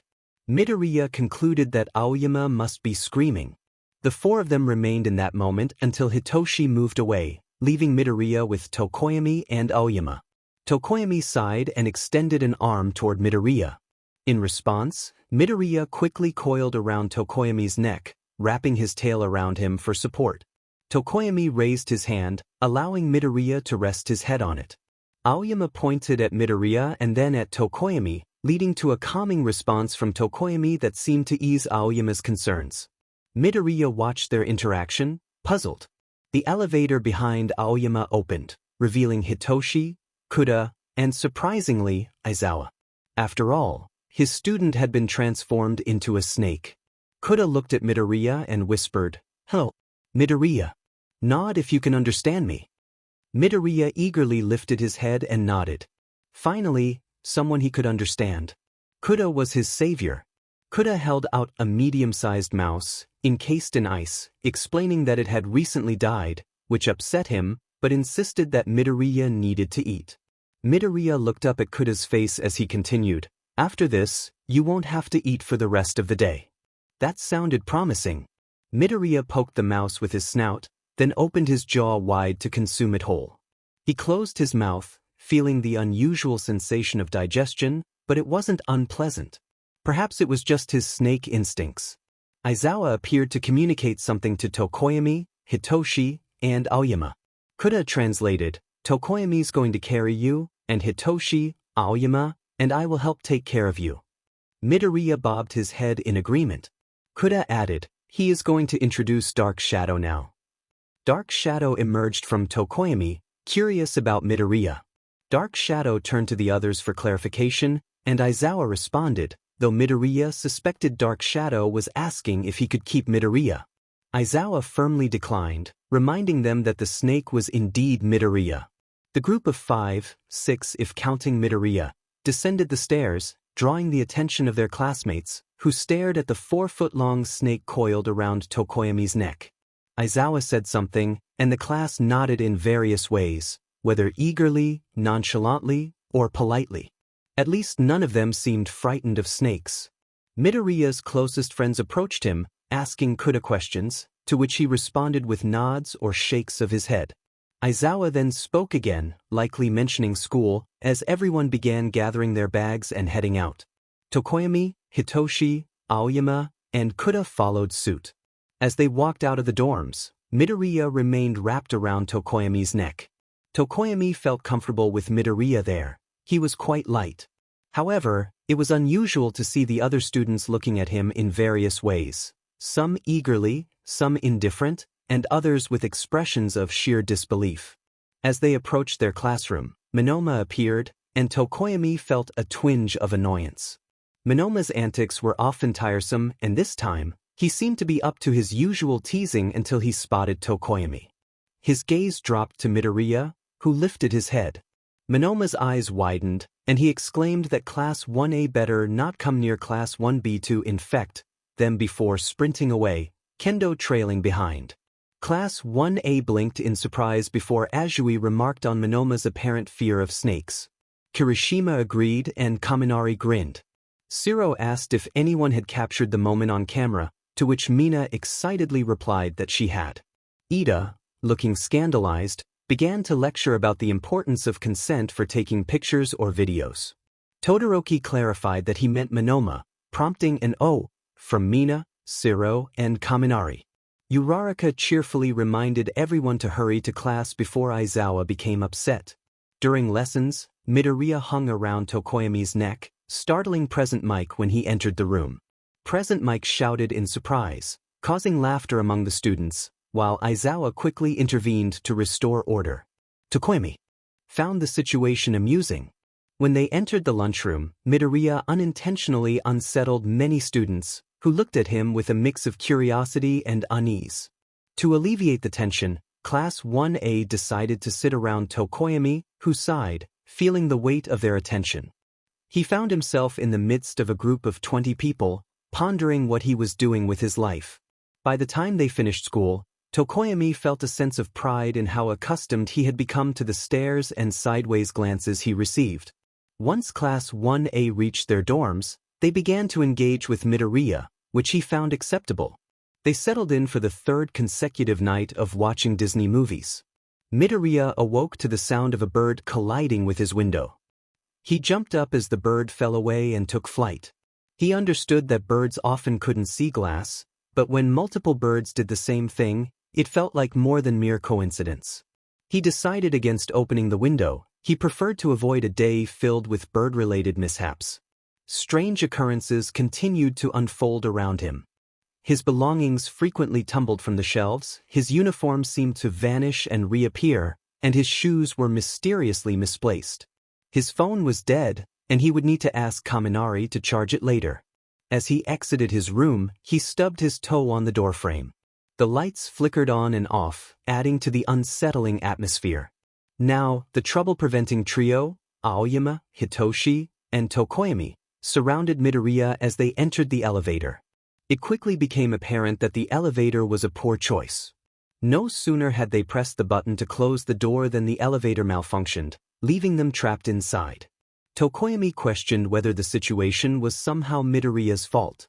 Midoriya considered it for a moment before admitting that it would make sense, given how frequently odd events seemed to occur around him. Aoyama, ever optimistic, attempted to lighten the mood with a pat on Midoriya's back and a mention of cheese, which Midoriya politely declined.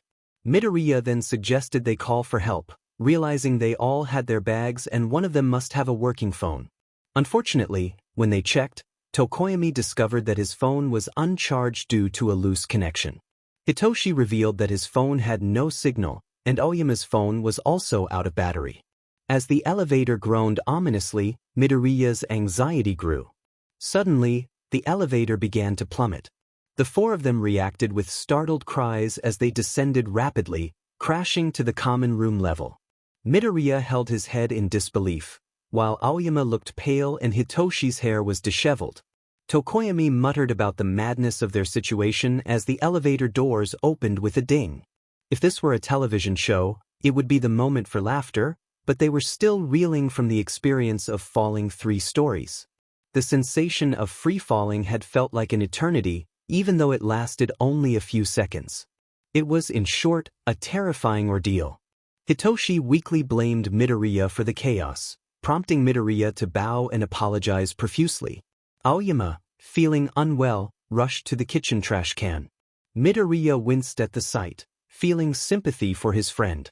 Hitoshi helped 𝗀𝐻𝐼 to his feet, expressing his discontent with the experience. Realizing they were running out of time, Midoriya glanced at the clock and exclaimed that they only had 10 minutes until homeroom began. They hurriedly made their way out, with 𝗀𝐻𝐼 summoning Dark Shadow to assist Aoyama. They burst into Class 1A's classroom and quickly took their seats just as Aizawa entered. He surveyed Hitoshi, Aoyama, 𝗀𝐻𝐼, and Midoriya, raising an eyebrow at their disheveled appearance. He asked Midoriya to explain the situation. Midoriya sighed, recounting how the elevator had malfunctioned, leaving them unable to call for help due to dead phones. He explained how Aoyama had become ill during the fall but managed to hold it together until they reached safety. Aizawa confirmed the events with Hitoshi, Aoyama, and 𝗀𝐻𝐼, who all nodded in agreement. Aoyama looked sheepish as he admitted to his predicament. Aizawa sighed, rubbing his forehead in frustration. Midoriya then mentioned that he believed the strange occurrences were linked to his quirk. Aizawa inquired further, and just then, a loud thud interrupted them. Midoriya pointed to the window as several birds and bugs collided with the glass before flying away. As the lights flickered and more items fell, Kendo rushed into the classroom, asking if the electricity was out for them too. Aizawa, clearly overwhelmed, instructed Kaminari to follow him, leaving Jairu to chuckle at the situation. Midoriya sensed it was going to be a long day ahead. Math class was interrupted by a false fire alarm, and English class faced an invasion of cockroaches. Present Mike accidentally activated his quirk, causing Midoriya's ears to ring. His lunch was accidentally dropped, but Lunch Rush kindly offered him a replacement. Amidst the chaos, trees were falling, and everything felt chaotic during hero training. Suddenly, Midoriya heard Hitoshi shout a warning. Turning around, he saw a tree falling directly toward him, and before he could react, it knocked him out. Midoriya groaned as he opened his eyes, scanning the room until he spotted Recovery Girl and All Might beside him. All Might inquired about his condition, and Midoriya wanted to say he was fine, but instead he expressed his discomfort and boredom, wishing to leave the hospital. After a brief silence, he realized he had spoken his thoughts aloud, prompting concern from both Recovery Girl and All Might. Recovery Girl reminded him that he needed time to rest after his ordeal. She offered him some gummy vitamins, insisting he couldn't rush his recovery after being injured by a tree. Midoriya defended himself, noting the tree was quite large, but quickly fell silent. All Might, looking serious, mentioned that he had heard from Aizawa-sensei about Midoriya being affected by a quirk and that it would lead to changes. Recovery Girl commented on the obviousness of the situation, while All Might awkwardly rubbed the back of his neck. Midoriya felt compelled to speak the truth, and All Might agreed that honesty was important. Just then, All Might checked his watch and stood up quickly, realizing he had a faculty meeting to attend. He encouraged Midoriya to focus on getting better while he was away. Midoriya sighed, not making any promises, and All Might left the room with a thumbs up. Recovery Girl gave Midoriya a gentle kiss on the cheek, and he drifted off to sleep. In his dream, a younger version of Midoriya called out to Bakugo, who was running ahead with his friends. Midoriya struggled to keep up, eventually collapsing from exhaustion as Bakugo disappeared from view. As he grew older in the dream, he found himself being bullied by Bakugo, marked by a black X that crossed over his head. Time passed, and Midoriya found himself in middle school, standing on one side of a black line while Bakugo stood on the other. He felt disappointment as he glanced over his shoulder. The line vanished, and they were in their hero costumes. Bakugo yelled at Midoriya, who began to cry and was overwhelmed by Bakugo's aggression until he turned away and walked off. Bakugo raised his hand as if to stop him but let it fall instead. Midoriya then watched a screen showing Bakugo defeating villains while he sat in a hospital wearing a lab coat. He clenched his fist, feeling the weight of his unfulfilled dreams of being a hero, resigning himself to the idea of becoming a doctor instead. Suddenly, he was jolted awake by loud noises. He opened his eyes to see Todoroki, Uraraka, Hitoshi, Azui, Tokoyami, Aoyama, and Ida gathered around his bed. Uraraka asked how his sleep was, and he replied that it had been terrible. The group exchanged glances before Hitoshi asked what his dream had been about. Midoriya reluctantly shared that he had dreamed of Bakugo bullying him while Bakugo became a hero, leaving him to settle for being a doctor. He regretted mentioning the bullying part. Todoroki pressed for more details, and despite his reluctance, Midoriya revealed that he had once been quirkless. The group stared at him in disbelief until Azui pointed out that he wasn't quirkless anymore. Midoriya explained that he had only received his quirk on the day of the entrance exam, as his body had not been ready before then. Ida, looking concerned, asked when he had been quirkless, and Midoriya recounted his childhood experiences of being bullied and called Deku, which meant useless. The atmosphere grew heavy as his friends absorbed the weight of his words. Uraraka gasped, realizing why Midoriya was so nervous and regretting ever calling him that name. Midoriya reassured her that it wasn't her fault and that he had come to appreciate the name for its meaning of perseverance. Hitoshi suggested they take action against the schools that had failed him, while Todoroki offered to use his resources to help. Tokoyami muttered something about darkness, and Ida began to express his frustration about the educational system. Azui then asked why Midoriya was sharing this now when he usually avoided such topics. Midoriya explained that he felt unable to lie today. Aoyama chimed in, offering Midoriya some cheese, claiming it would make everything better. Midoriya found himself puzzled about Aoyama's cheese supply but appreciated the gesture. With newfound support from his friends, Midoriya felt a sense of camaraderie and hope. Uraraka cheerfully offered her support, encouraging anyone in need to reach out to them. Ida chimed in, expressing his gratitude for their friendship and his longing to reciprocate the help he had received. Todoroki and Hitoshi joined in, affirming their willingness to assist as well. Aoyama enthusiastically declared his intention to illuminate Tokoyami's path, to which Tokoyami responded that darkness was best appreciated in moderation. Midoriya observed the playful interactions among his friends with a smile, realizing he should have confided in them sooner. He reflected on how a curse could turn out to be a blessing in disguise. Midoriya rubbed his forehead as he sat up, looking around before turning off his all-might alarm. He headed to the shower to freshen up. It felt strange, almost as if the water was calling to him, reminiscent of his connection with One for All. He twisted his hand, making the water dance and form various shapes. Suddenly, he realized he wasn't supposed to be able to do that. Midoriya stared at the water, his mind racing with possibilities. If he could control water, what did that mean for him? He focused, watching as the water in his hand transformed into ice, then back to liquid, and finally into steam. With a bit more concentration, he turned the gas back into ice and then back to gas again. Sublimation. After finishing his morning routine, he changed and packed his school bag, contemplating the implications of his new ability. Water was everywhere, in the air, in living beings, and in plants. Theoretically, he could influence not just water, but also people and plants. Since water vapor surrounded him constantly, he had a source of control wherever he went.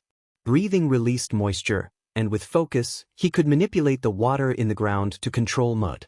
He could even create ice strings to restrain others, without needing to summon glaciers like Todoroki. Midoriya felt grateful for science. Water manipulation quirks were truly underrated. As he stepped out of the now functioning elevator, he entered the common room, where everyone turned to look at him. Todoroki asked about his quirk, and Midoriya beamed as he announced it was water manipulation. Many sighed in relief, recalling the chaos from a few days prior. Momo inquired about the limits of his quirk, and Midoriya began to explain, his excitement causing him to ramble about the potential to control various elements of nature. His classmates watched him with a mix of amusement and concern, and 𝗬𝗏 had to interrupt his muttering to bring him back to reality. He apologized, and his friends reassured him not to worry. 𝐀𝐮𝐭𝐡𝐨𝐫 expressed relief at not having to be a human generator, prompting laughter from J.𝗏. Midoriya felt grateful for their support. Hitoshi pointed out that Midoriya would be useful if anything spilled, reminding everyone of a past incident where water had drenched Hitoshi due to bad luck. 𝗧𝗟𝗘 suggested they head to the pool while Midoriya still had his quirk, and the class agreed, excited about the prospect of endurance training. Iida enthusiastically declared it would be perfect training, while Todoroki and Bakugo prepared for a race, Bakugo still determined to prove himself after a previous loss. As they approached the pool, Kaminari cannonballed in, prompting Iida to admonish him for running. Kirishima rallied the group, asking Iida to referee their race. Mina declared it would be Midoriya versus Todoroki versus Bakugo, and the three competitors lined up at the edge of the pool. Iida, using a whistle crafted by Momo, gathered everyone's attention and prepared to start the race. With a sharp blow, he announced the beginning, and the three competitors sprang into action. Bakugo soared through the air with explosions, Todoroki glided on ice, and Midoriya dove into the water, using his water manipulation alongside one for all to propel himself forward. Midoriya reached the side of the pool first, followed closely by Todoroki, while Bakugo erupted in frustration, declaring a rematch in a colorful manner. Todoroki calmly pointed out the irony of Bakugo calling them nerds when he fit the description himself. Kaminari attempted to calm Bakugo, but it was Kirishima's presence that finally subdued him. The group then realized they needed to include more racers, and Iida agreed it was a good idea. Momo rallied the girls for the next race, and they prepared to compete. Midoriya suggested 𝐀𝐮𝐭𝐡𝐨𝐫 wear gloves so they would know when she touched the other side of the pool. Momo quickly created a pair of gloves for her, and Iida announced the start of the first race. 𝐴𝐵 splashed into the water, Momo used flippers, and J.𝗏 swam normally. 𝐴𝐵 emerged victorious, followed by Momo and J.𝗏. The second group lined up, and Iida started them off as well. Mina swam regularly, while 𝗬𝗏 floated effortlessly to the other end. She finished first, followed by Mina and 𝐀𝐮𝐭𝐡𝐨𝐫, leading to a final showdown between 𝐴𝐵 and 𝗬𝗏, with 𝐴𝐵 narrowly winning the race. 𝗬𝗏 asserted that even if she managed to enter the water first by a fraction of a second, she would gladly award the title to 𝐴𝐵, who had genuinely taken the plunge. Class 1A spent the majority of the day swimming, enjoying the sun and the water. They even managed to coax Hitoshi into admitting that the pool was indeed enjoyable. Midoriya woke up with a sniffle and a tickle in his nose. Made a hasty decision and sneezed into his arm, inadvertently igniting his sleeve, arm, and sheets. Panicking, he screamed, prompting his friends to knock on his door.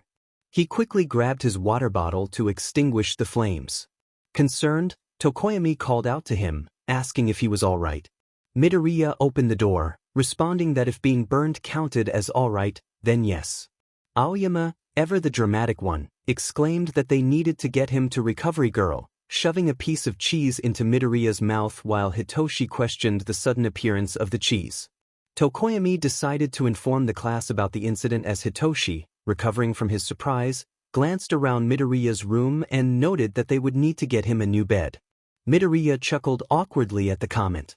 Aoyama then inquired about Midoriya's quirk for the day, to which Midoriya replied that he had inherited his father's quirk of breathing fire.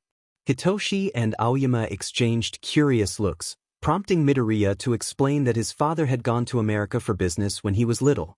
Just then, Tokoyami returned with Todoroki, who mentioned he was there because he was accustomed to dealing with burns. Todoroki conjured ice, melted it, and placed the bag on Midoriya's arm, suggesting they visit Recovery Girl to ensure there was no risk of infection. Tokoyami helped Midoriya up, and the group followed him. In front of Recovery Girl, Midoriya received a lecture about his carelessness. She bandaged his arm while expressing her concern about his tendency to get injured. After giving him a vitamin to aid his recovery, she sent him to change into his uniform. Midoriya quickly changed and emerged, promising to be careful as he waved goodbye. He made it to class just before the bell rang. Iida scolded him for being late, to which Midoriya explained that he had burned his arm and needed to see Recovery Girl. 𝐬𝗓 interjected, clarifying that it was due to a Quirk accident, which elicited an understanding response from the class. 𝐬𝗓 asked about his quirk, and Midoriya pointed to his mouth, stating he could breathe fire like his father. Todoroki, curious, pulled out a notebook and asked if Midoriya was certain he wasn't related to his father.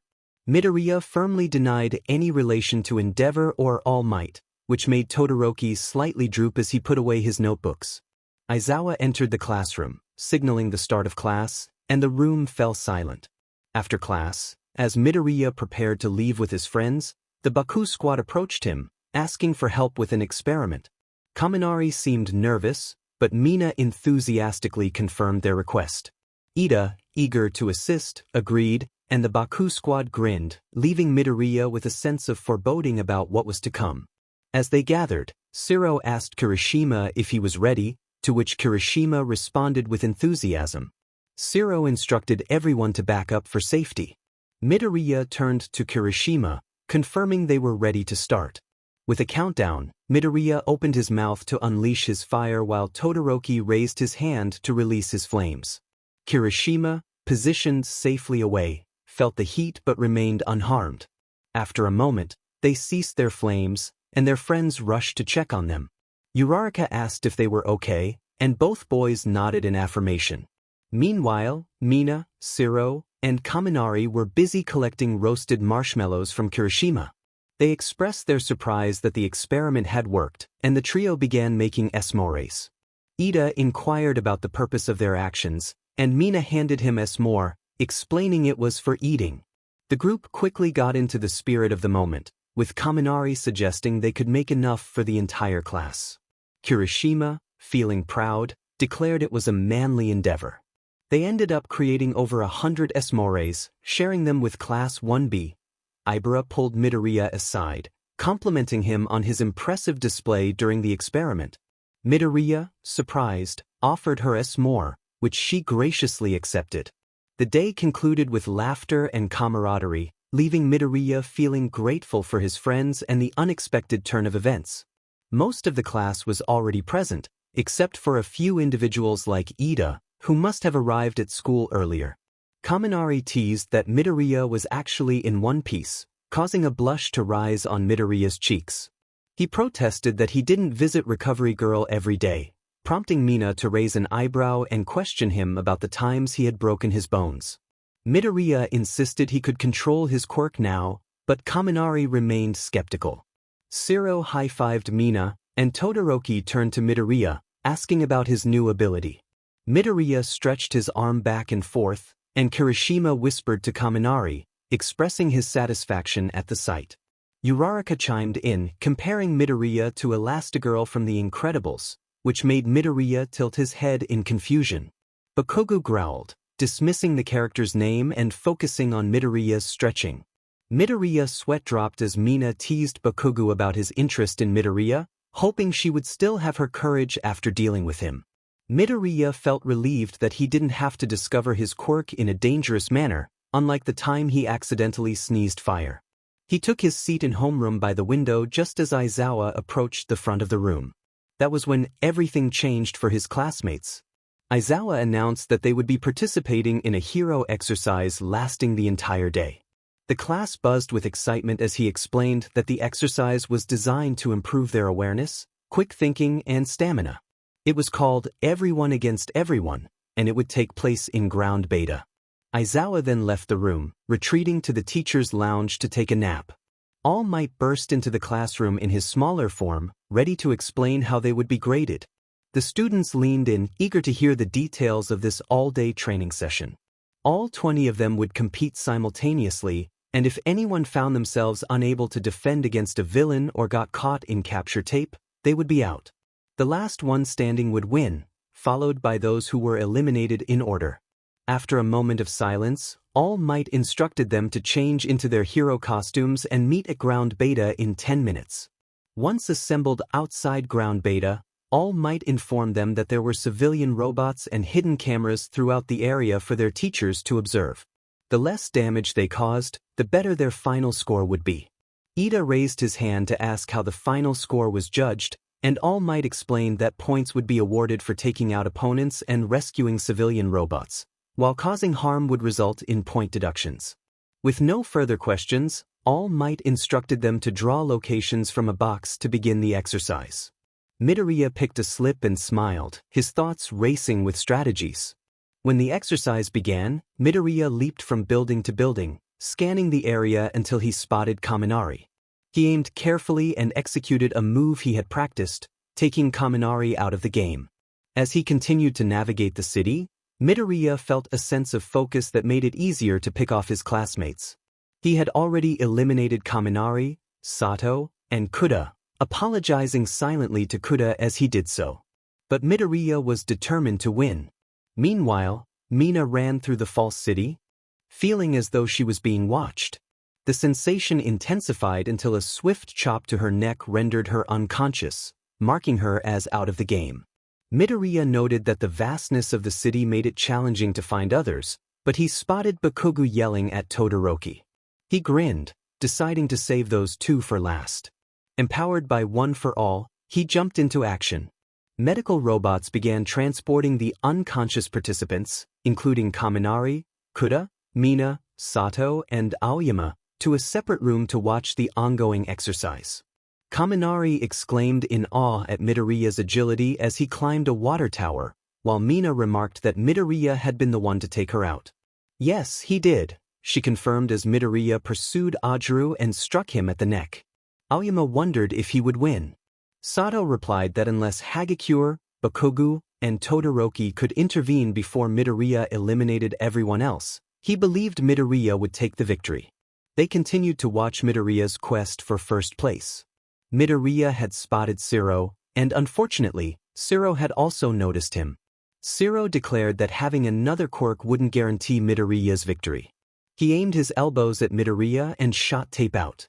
Midoriya swung to evade, but 𝗧𝗏 quickly adjusted his position and ensnared Midoriya's leg with tape. Midoriya saw 𝗧𝗏's triumphant expression as he attempted to wrap him up. In a swift move, Midoriya leaped from a building and grabbed 𝗧𝗏's arms, pulling him toward his leg. 𝗧𝗏 is out. Mina announced the news. Someone remarked on Midoriya's determination, and another agreed. Once 𝗧𝗏 was dealt with, Midoriya barely had time to land before being kicked away. His eyebrows furrowed. Hagakure would be a challenge. He extended his arms to gauge her position and successfully ensnared her. You know, you could make your costume out of your hair like Mirio-senpai's or some part of your DNA. It would be helpful, he suggested. Hagakure sighed as Midoriya secured her wrists. Hagakure is out. All Might declared. Bakugo shouted in frustration at the rapid elimination of his opponents while aiming explosions at Todoroki. Todoroki shrugged, which only fueled Bakugo's anger as he charged at him again. Midoriya noted that many of his opponents were formidable, and he allowed them to finish their battles before taking out the winner. It was efficient and caused minimal damage. He grinned as he mentally listed the remaining competitors: Tokoyami, Kirishima, Todoroki, and Baku. He felt confident he could handle this. 𝗧𝗏 cheered for Midoriya as he engaged in battle with Kirishima. Azui observed that Midoriya was performing well, while Momo noted his ability to adapt his moves. Kirishima attempted to swing Midoriya back and forth, but Midoriya countered by lifting Kirishima into the air before bringing him down. He secured capture tape around Kirishima's wrists. Kirishima is out. Momo pointed at the screen, and Hitoshi nodded, feeling a bit salty about his own defeat. Midoriya is doing quite well, ectoplasm remarked. Aizawa acknowledged that while Midoriya's tactics might appear villainous, they were effective and minimized damage, akin to an underground hero's approach. Nizu grinned even wider. Dark Shadow alerted Tokoyami to Midoriya's presence. Tokoyami turned to see him, and Dark Shadow surrounded him. Tokoyami declared that Midoriya's stretchy arms wouldn't work against him, but Midoriya smirked, causing Tokoyami to feel a surge of fear. Don't you remember my other quirk? Midoriya shot forward and landed on the buildings, mimicking his mentor, Gran Torino. Once Tokoyami was distracted, he struck from behind and wrapped capture tape around him. Tokoyami is out. Midoriya grinned, now facing only Todoroki and Bakugo. The spectators were stunned. Hitoshi noted that Midoriya could indeed be intimidating. Midoriya observed Todoroki and Bakugo battling fiercely. They had been at it for so long that he doubted the fight would conclude soon. He leaned back, content to watch them exhaust themselves. The damage they caused would be their own loss. He would simply face the winner. Is young Midoriya just sitting there? One commentator questioned. Another suggested that it might be strategic, as he wouldn't interfere in a battle between a hero and a villain. However, someone else pointed out that this was a training simulation, not real life. 𝐻𝐿𝐮𝐬 sipped his tea, enjoying the unfolding drama. After 5 minutes of watching, Midoriya noticed the two were beginning to tire. Bakugo's explosions were losing their intensity, and one side of Todoroki was starting to freeze while the other was on the verge of overheating. Midoriya decided to intervene. He combined One for All with his new quirk and tripped Todoroki, allowing Bakugo to seize the opportunity and eliminate him. Todoroki is out. Unfortunately, Midoriya had the same idea about Bakugo. As Bakugo unleashed an explosion, Midoriya wrapped his arms around him and used One for All to land a powerful kick. Bakugo shouted in disbelief as he was sent crashing down, creating a crater beneath him. Midoriya swiftly used capture tape to secure him from behind. Bakugo is out. This means Midoriya is the winner. Midoriya smiled as he dashed away from Bakugo's furious reaction. That was quite climactic, 𝐶𝐿𝐮𝐬𝐿 commented, while Midnight expressed her excitement. Aizawa grumbled about unnecessary comments, and 𝐻𝐿𝐮𝐬 remained silent, contemplating what he had just witnessed with a grin. The others exchanged nervous glances, wondering what could possibly please 𝐻𝐿𝐮𝐬 so much. I want insurance, Aizawa complained as 𝐻𝐿𝐮𝐬 began to chuckle into his cup of tea. Midoriya was beginning to realize that he was experiencing some unusual changes. He was certain that he wasn't supposed to go flat randomly, nor was he meant to inflate like a balloon or change his width. But then again, he was at UA, so anything was possible. At that moment, Midoriya was testing his new quirk while brushing his teeth in the bathroom. 𝗂𝐿𝐿 walked in, took one look at Midoriya's hand, and promptly left, muttering about not wanting to deal with it that day. Midoriya couldn't blame him. After getting dressed in his uniform and slinging his bag over his shoulder, Midoriya stepped outside into the hallway, confidently declaring that he was perfectly okay. Hitoshi, Aoyama, and Tokoyami sighed in relief upon hearing him. As Midoriya entered the classroom, his bright yellow teacher, Aizawa, looked him in the eye and informed him that Principal 𝐻𝐿𝐮𝐬 wanted to see him in his office. Aizawa mentioned that 𝐻𝐿𝐮𝐬 had already granted him a pardon until lunch due to his grades and hinted at a project to replace it. Aizawa shivered slightly, though no one noticed because he was wrapped in his oversized sleeping bag. Midoriya tilted his head as his classmates, both inside and outside the classroom, turned to look at him. He decided to head down the hallway to the principal's office. The door swung open just as Midoriya was about to knock, revealing 𝐻𝐿𝐮𝐬. "Hello, Midoriya." 𝐻𝐿𝐮𝐬 greeted him warmly. "I was looking for you. Come, sit with me and have some tea." 𝐻𝐿𝐮𝐬 gestured to a cozy sitting area already prepared. Midoriya approached a chair and took a seat, while 𝐻𝐿𝐮𝐬 settled on the couch across from him. Pouring tea into both their cups, 𝐻𝐿𝐮𝐬 smiled at Midoriya. Principal 𝐻𝐿𝐮𝐬, Midoriya began, "why did you ask for me?" 𝐻𝐿𝐮𝐬's eyes sparkled with excitement. "Well, Midoriya, I was thinking of taking you on as a student." If Midoriya had been drinking his tea, he would have been taken by surprise. "You want me to be your student?" he asked, still in disbelief. 𝐻𝐿𝐮𝐬 nodded enthusiastically. "Yes. Your analytical skills are remarkable. Has anyone ever told you that?" Midoriya glanced to the side, muttering that some might view it as creepy. "Oh, it's not creepy at all," 𝐻𝐿𝐮𝐬 insisted, sipping his tea. "Tell me, if it weren't for strategy, how could one find a weakness? Just by brute strength. Nonsense." "If you say so," Midoriya replied, still unsure. "Oh no, I know so, and so do you," 𝐻𝐿𝐮𝐬 asserted confidently. Midoriya stared at the peculiar creature before him. This rat-dog-bear hybrid believed his notebooks were special, and a sense of pride swelled in his heart. "Would you still like to be my student?" 𝐀𝐮𝐬𝐦𝐬𝐚 asked again. Yes. Midoriya exclaimed, excitement evident in his voice. Of course. Now, I was thinking, 𝐀𝐮𝐬𝐬 said, his face breaking into a grin, how would you like to influence society for your first project? Let's focus on the quirkless for now, shall we? Midoriya's grin matched 𝐀𝐮𝐬𝐬's, filled with enthusiasm. Meanwhile, Aizawa sneezed from his spot in the sleeping bag, sensing that this was not going to end well. Later, Mina excitedly called out to her classmates, urging them to check out an article she found. What is it? Kaminari asked, moving closer to her. This, she exclaimed, pointing at her computer as Class 1A gathered around. Bakugo needed only to glance at the title to recognize the author. The article titled, The Quirked with the Quirkless, began with a stark revelation about the population distribution of quirks. It explained that while 80% of the population had quirks, the remaining 20% were quirkless, often facing discrimination and being labeled as lesser beings. The article went on to debunk the myth surrounding the 80-20 statistic, illustrating how many quirkless individuals faced dire circumstances, including high rates of suicide, abuse, and accidents. It revealed that only 1.7% of quirkless individuals survived past high school, often struggling to find employment due to their status.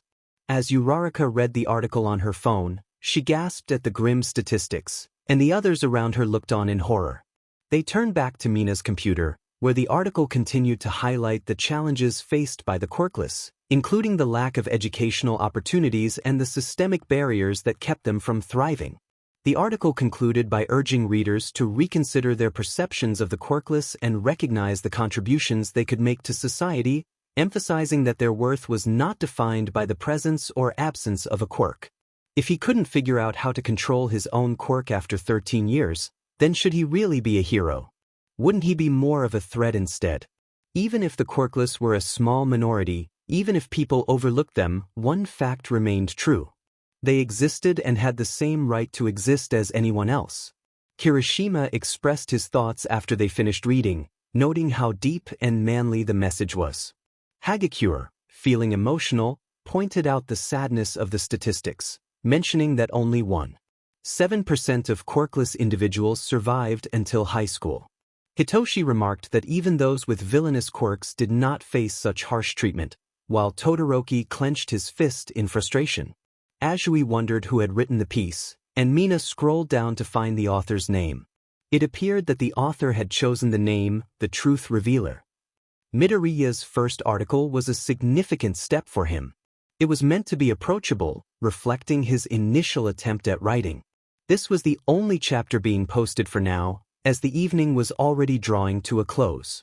Since Midoriya's first article, numerous rallies had been organized throughout the city. He almost felt bad for the heroes. Keyword, almost. It was time for the quirkless to rise, for the quirk to understand their position, and to stop bullying those without quirks. It was time for them to know their place, in a good way, of course. So, Midoriya decided to take matters into his own hands and initiate a prank war against his entire class. Hitoshi was tired, as he always was due to his insomnia. He poured coffee from the machine into his cup and walked over to the couch to see what everyone else was doing. Midoriya suddenly appeared beside him, greeting him enthusiastically. Hitoshi asked about Midoriya's quirk this time, to which Midoriya replied that it was an analysis quirk. Hitoshi raised an eyebrow, noting that it was essentially what Midoriya did every day. Midoriya confirmed this and explained that he had added more pages of notes to his notebook.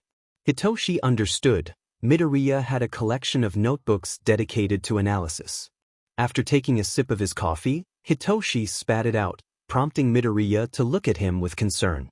Hitoshi explained that the coffee tasted strange, and Midoriya, curious, dipped his finger into the cup and discovered that Hitoshi was drinking paint.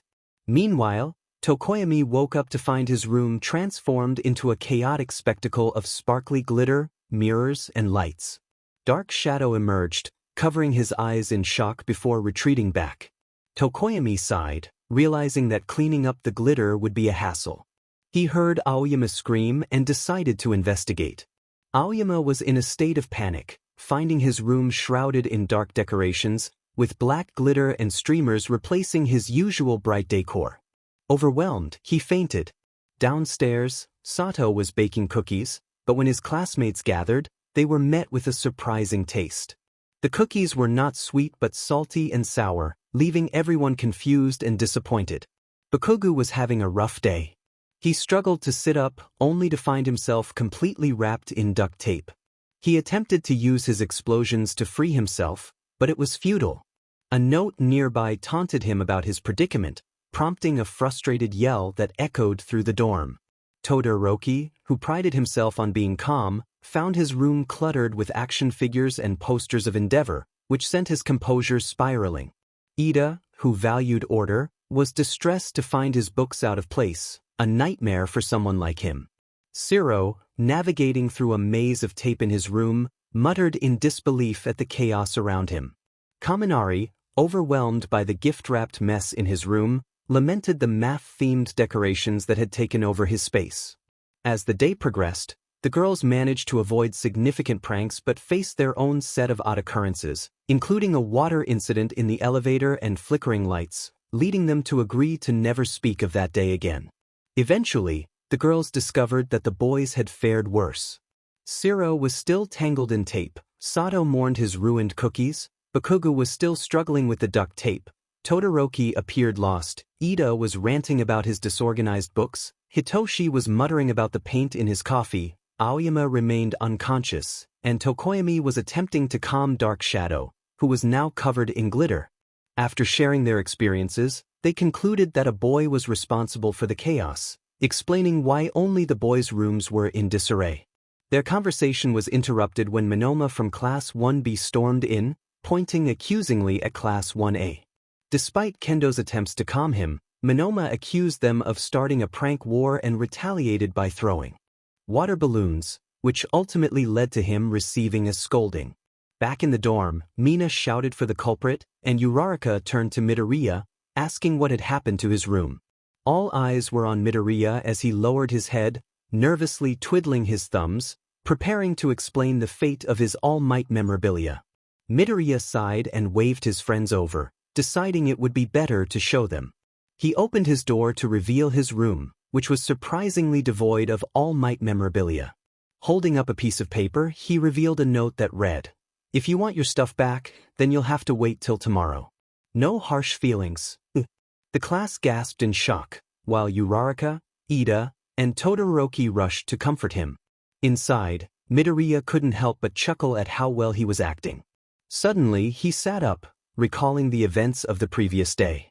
What had he done?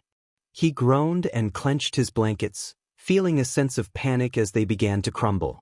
He needed them to stay intact. To his surprise, the blankets reassembled themselves. In a moment of inspiration, he grabbed a pencil, broke it apart, and then put it back together. His mind raced as he tried to understand his newfound ability.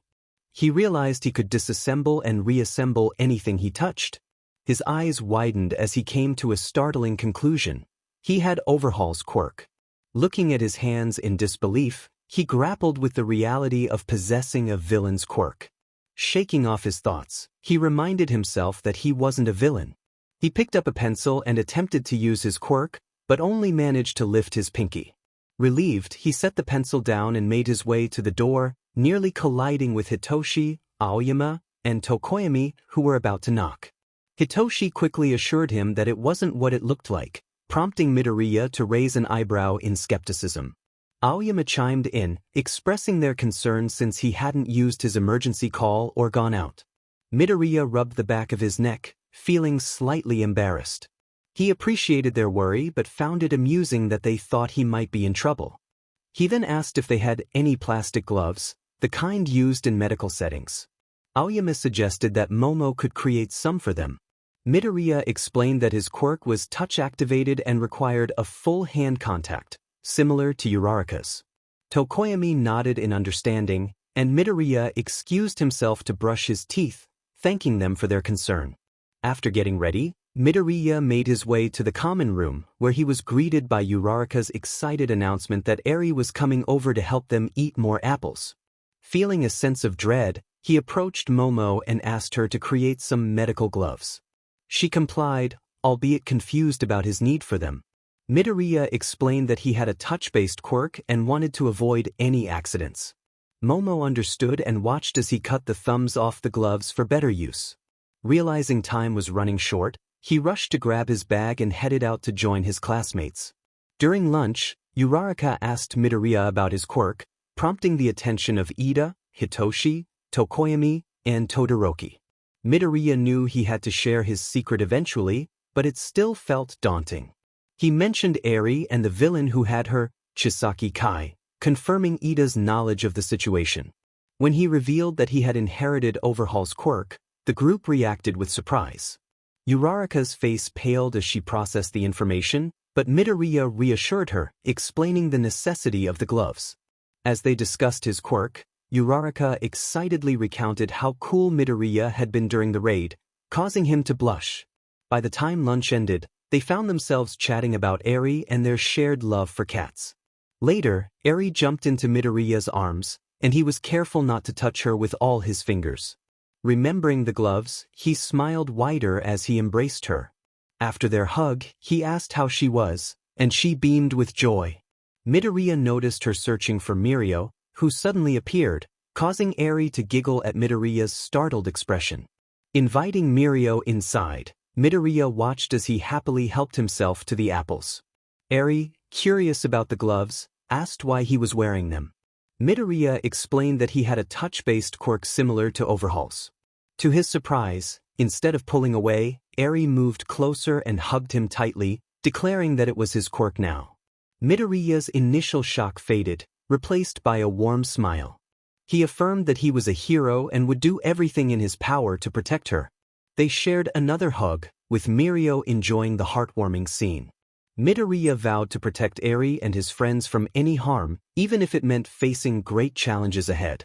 As he awoke from this moment, a strange feeling settled in his gut, hinting at the trials yet to come.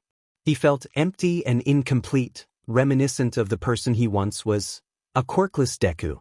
Panic surged within him as he attempted to access One for All. He could sense it simmering beneath his skin, but something was blocking it. Midoriya quickly realized the truth. He was quirkless once again. He grabbed his phone and texted All Might. Small Might reached out, asking if All Might was available. All Might responded promptly, eager to assist. Small Might expressed his frustration at being unable to use One for All, despite still possessing it. All Might's concern was evident, but he offered Midoriya a day off if needed. However, Midoriya was determined to prove that being quirkless did not equate to being useless. All Might agreed to support him but warned that he would intervene if Midoriya found himself in danger. As Midoriya turned off his phone, he declared loudly that he was not in danger and that he would prove his worth. Dark Shadow responded, and Midoriya chuckled softly as he donned his uniform and brushed his teeth. He headed downstairs, where he found Aizawa waiting by the doorway. Kirishima pointed out Aizawa's presence, prompting curiosity among the classmates. Aizawa called for Midoriya, who followed him out of the dorms, leaving his classmates puzzled. Todoroki, observing the scene, speculated about the relationship between Aizawa and Hitoshi, but Hitoshi quickly clarified that Aizawa was neither his father nor Midoriya's. Once outside, Aizawa addressed Midoriya, acknowledging that he had heard from All Might about Midoriya's inability to use his quirk. Midoriya nodded in response. Aizawa then indicated that he would help Midoriya remember his limitations. Midoriya interrupted, explaining that he was a late bloomer and understood what it was like to be quirkless. Aizawa pressed for details about when Midoriya had acquired his quirk, and after some hesitation, Midoriya revealed it was on the day of the entrance exam. Aizawa stared at him for a moment, prompting Midoriya to fidget. After a long silence, Aizawa expressed his frustration at not being informed sooner. Midoriya, feeling the weight of Aizawa's disappointment, declared his longing to prove that being quirkless did not mean being useless. Aizawa grinned, sensing the chaos that was about to unfold. As they entered the classroom, Aizawa shared his agreement with Midoriya's sentiment. The two of them devised a plan, and Midoriya felt excitement bubbling within him. Class 1A would be in for a surprise. Meanwhile, Nizu was laughing in his office. As the students made their way to class, Kaminari wondered why Midoriya had gone in early. Ida confidently asserted that 𝐒𝐮𝐬𝐽 must have had a reasonable explanation. Sato and Uraraka joined in the speculation, while Hitoshi casually opened the door to reveal a grinning 𝐒𝐮𝐬𝐽, instructing them to take their seats. Once settled, 𝐒𝐮𝐬𝐽 announced a project on the 𝐾𝐿𝐴, which caused Bakugo to tense up. He assigned them to write at least 2 pages of notes and present their findings after lunch. 𝐒𝐮𝐬𝐽 then retreated into his sleeping bag, leaving the class buzzing with discussion. Midoriya felt a mix of anticipation and determination as he began to prepare his speech. During lunch, Uraraka asked for everyone's thoughts on the assignment. Azui expressed her interest, noting the importance of understanding the 𝐾𝐿𝐴 in their society. Ida emphasized the responsibility of heroes to ensure that the 𝐾𝐿𝐴 were not marginalized. When Todoroki turned to Midoriya for his opinion, Midoriya, feeling the pressure, managed to agree that it was good to include the 𝐾𝐿𝐴 in their curriculum. However, he couldn't shake the feeling that his classmates viewed the 𝐾𝐿𝐴 as a burden. As the time for speeches approached, 𝐒𝐮𝐬𝐽 called on Yaoyorozu to present first. Momo shared statistics about the 𝐾𝐿𝐴 population, highlighting their vulnerability and the troubling suicide rates. Midoriya clenched his fists, feeling that his article was being misused. As each classmate presented, Midoriya's initial lighthearted approach shifted to a more serious tone. Bakugo's speech was surprisingly acceptable, followed by Hitoshi and Todoroki. Finally, it was Midoriya's turn to speak. He stood before the class, his gaze sweeping over his peers. He expressed his frustration that they seemed to view the 𝐾𝐿𝐴 as a mere topic to discuss rather than individuals deserving of respect. His intense emerald eyes bore into them, conveying the weight of his words. He challenged the notion that the 𝐾𝐿𝐴 were delicate, pointing out the abuse and bullying they faced. He emphasized that it was society's misconceptions that drove many to despair. Midoriya's passionate plea resonated in the classroom, leaving his classmates to reflect on their understanding of the 𝐾𝐿𝐴 and their place in society. They never accepted them as their own, but they might as well think of them as a different species. Midoriya's eyes widened, and a wild smile spread across his face as he shared his experience. He had lived through it. Curiosity filled the classroom, and Mina leaned in to ask how he knew. Midoriya chuckled, recalling his journey as a late bloomer who didn't discover his quirk until the day of the entrance exam. The class was taken aback when Uraraka finished Ida's thought, revealing that Midoriya's first use of his quirk was to save her. The atmosphere shifted as they turned their attention back to Midoriya, who continued with a serious tone. He explained that, statistically, if they were all 𝐾𝐿𝐴, only 2 of them would be alive today, while the others would have faced dire consequences. He emphasized the harsh reality of being 𝐾𝐿𝐴, detailing how teachers would overlook them, allowing bullying to occur right in front of them without intervention. He painted a picture of isolation, where even a simple act of drawing on a desk could lead to punishment rather than support. The words hung heavy in the air, and some students flinched at the implications. Midoriya's voice softened dangerously as he expressed the pain of wanting acceptance and friendship, only to be treated like they were unworthy. He questioned what they had done to deserve such treatment, his frustration palpable. With a glance at 𝐒𝐮𝐬𝐽, who nodded in agreement, Midoriya declared his intention to debunk the myths surrounding quirks and reveal the truth. He picked up a piece of chalk, and the rest of the day was spent with Midoriya teaching his classmates about the challenges and realities of being 𝐾𝐿𝐴. Midoriya had experienced bullying in the past, which sometimes led to nightmares. He had looked up to the bullies, allowing them to make him feel like he wasn't meant to be himself. This frustration led him to seek resolution, but teachers often dismissed it as mere teasing. Eventually, he moved to a different school, but he still found himself getting upset easily. At least he couldn't blush anymore. Midoriya woke up to his alarm, rubbing his eyes as he sat up in bed. He glanced at his nails, which were still painted from when he had identified as female. The polish was chipped and dull, and he felt a twinge of disappointment. Suddenly, he noticed the colors on his nails becoming brighter. He watched in awe as they transformed back to their vibrant hues. Grabbing a piece of paper, he changed its color to blue, then green, and finally purple. He looked at his hand, shifting its color to red, silver, yellow, and black before returning it to its original shade. It was official. Midoriya was a human chameleon. By the time he brushed his teeth, changed clothes, and made his way downstairs, everyone was already gathered. 𝗧𝗏 greeted him warmly as he washed an apple. Midoriya smiled and took a bite, asking 𝗧𝗏 how he was doing. 𝗧𝗏 responded positively and inquired about Midoriya's quirk. Midoriya held up his apple and changed it to gold, explaining that he had a color-changing quirk this time. 𝗧𝗏 noted how useful that would be, especially since it eliminated the need for food coloring.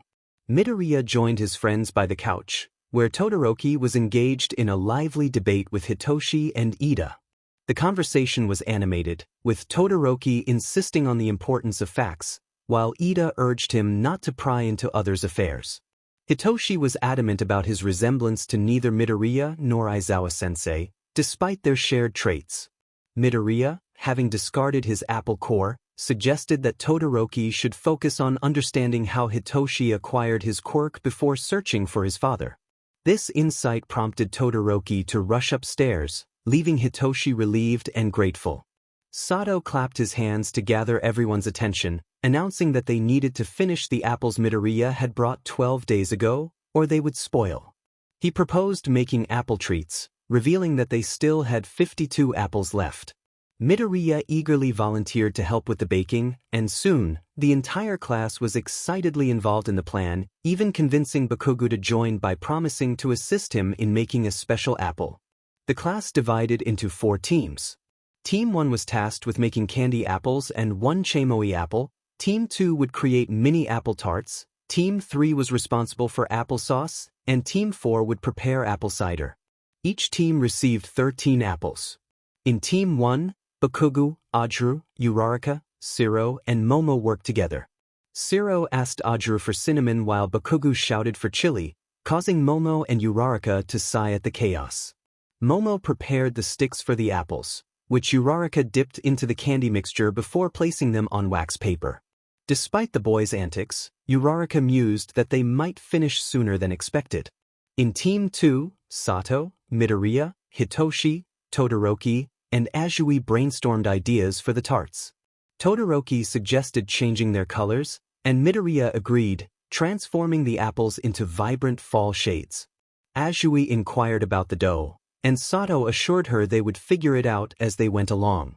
Meanwhile, Team 3, consisting of Kirishima, Mina, Kaminari, Shuji, and Jairu, busied themselves with slicing and peeling apples. Mina cheered as she worked, while Jairu simmered the slices. Kirishima and Kaminari waited impatiently for their turn, with Kaminari lamenting that Jairu wouldn't let him near the knives. In Team 4, Koda, Hagakure, Aoyama, Tokoyami, and Ida were waiting for their mixture to simmer. Ida consulted a recipe on his phone, noting they needed to wait for 2 hours. Aoyama brightened the mood with his sparkles, while Hagakure suggested they check on the other teams. Ida agreed, but it turned out that no one needed assistance.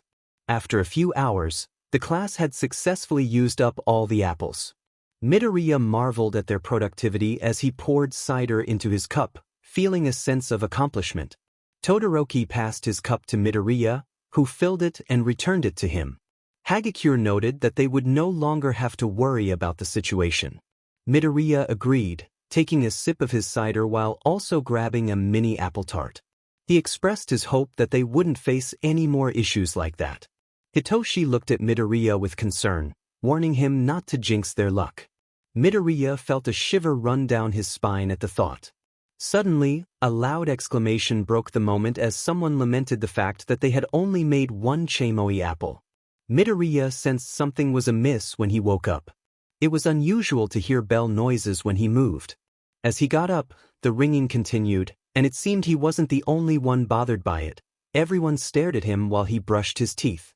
By the time he made it downstairs, he was already fed up with the noise.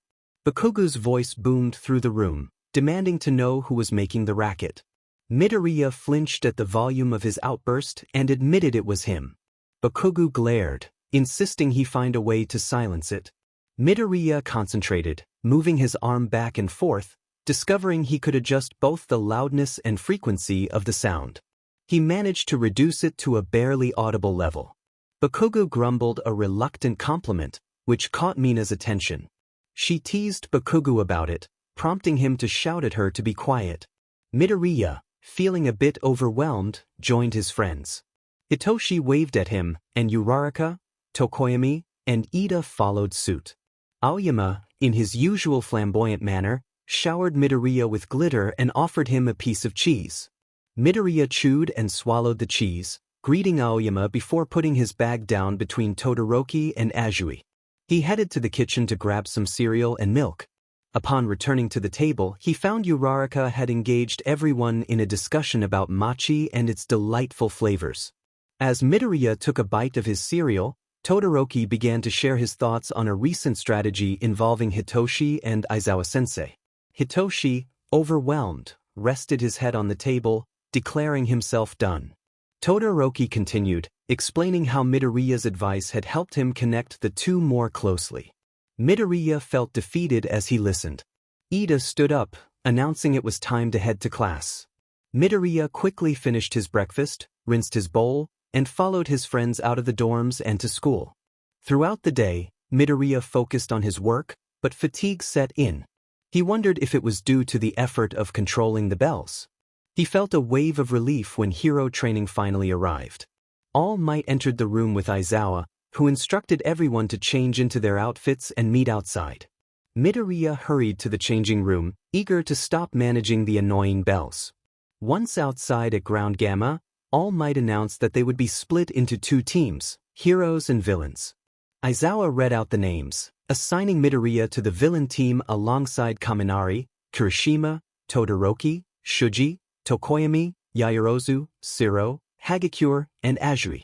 The class nodded and divided into their respective teams. All Might explained the objective. The villains needed to avoid capture while the heroes would attempt to restrain them with capture tape. They had 10 minutes to prepare before the training began. Midoriya led his team into the maze of pipes to strategize. Midoriya assessed their opponents, noting Jiraiya's presence and the need to be cautious of sneak attacks. Momo suggested they keep their distance, but Midoriya pointed out that it would require a lot of energy. Kirishima proposed using Midoriya's bells to their advantage, prompting Midoriya to come up with a plan involving several key team members. As the countdown to the training began, Ida expressed concern about their approach, but Bakugo interrupted with his aggressive strategy. Ida sighed and moved on to discuss tactics with the rest of the team. Midoriya encouraged his teammates, and Azui reminded him to be more confident. Momo created earpieces that would block out noise, allowing them to communicate effectively. Midoriya felt a rush of pride as Todoroki complimented his creativity. With renewed determination, Midoriya and his team prepared to execute their plan. Bakugo charged into the grounds, and Jiraiya reported that the opposing team had split up. Bakugo ordered the team to pair off and move out. Midoriya communicated with Shuji through the headset, confirming their opponents' movements. He initiated their plan, and soon explosions echoed across the grounds, causing chaos among the heroes. As Bakugo reacted to the unexpected explosions, Mina unleashed her acid to counter the debris. Suddenly, her acid crackled with electricity, and she was knocked out of the game. Bakugo, frustrated, dodged falling metal, determined to stay in the fight. He couldn't afford to escape. So, naturally, he found himself trapped between two metal nets. Kaminari placed his hands on both nets and explained that they needed to capture him to increase their chances of success. Momo joined in, stating that Bakugo would eventually run out of sweat. Todoroki then appeared, adding that they would also use ice to ensure his capture. Bakugo shivered in frustration, and Todoroki remarked that he had not been involved with any mothers, leaving Bakugo to tremble in their metal trap. All Might announced Bakugo's elimination, prompting a grin from Midoriya. He was alone, a risky move, but he aimed to take down a team consisting of Jiraiya and Koda, who had become good friends during their test. Midoriya declared it was time to unleash the bells, receiving confirmation from his team. He released a loud sound, channeling present mic, knowing that since this was ground gamma and not a forest, there would be significantly fewer bugs. He watched as the two clutched their ears, and seizing the moment, he grabbed the capture tape made by Momo and wrapped it around them. With a triumphant smile, he announced their elimination before setting off to find Hitoshi. Uraraka stood next to Ida, her anxiety rising as she noticed Dark Shadow racing toward them. Ida quickly picked her up, and Uraraka used her quirk to lessen their weight, allowing him to run faster. However, she spotted the tape too late. Ida ran straight into the villain's trap, and Uraraka felt guilty. He reassured her that it wasn't her fault and that he should have been more careful. Sniffling, she thanked him, and he patted her back. Hitoshi cursed under his breath, realizing 6 people were already out. He had heard that strange ringing sound earlier and couldn't get closer to it. It was so peculiar that he could almost hear it. Suddenly, he turned to see Midoriya jumping toward him. Hitoshi wrapped him in his scarf, but Midoriya unexpectedly pulled himself closer. The coffee, and Azui remarked on his odd demeanor. Midoriya explained that Hitoshi believed he was channeling Aizawa's quirk, which only added to the concern around him. Aizawa entered the room and commented on Midoriya's tired appearance, to which Midoriya replied that the same could be said for him. They shared a moment of understanding before Aizawa acknowledged Hitoshi's observation about Midoriya's attitude. He hoped that Midoriya would not replicate his previous day's antics, shuddering at the memory of Ms. Joke's unexpected visit and her outrageous proposal to him. Joke hugged her while exclaiming that she had found her long-lost second mother. Todoroki was furiously taking notes at the side, while Aizawa pinched the bridge of his nose and groaned. Bakugo pointed over his shoulder, expressing his doubts about Midoriya's capabilities. Aizawa turned to see Midoriya looking as if he was about to collapse. He sighed, realizing that Midoriya would continue to be a challenge. Present Mike entered the room with enthusiasm, but his excitement faded when he noticed Midoriya staring back at him. He stuttered, pointing at Midoriya, who remained unfazed. Present Mike's reaction was one of shock.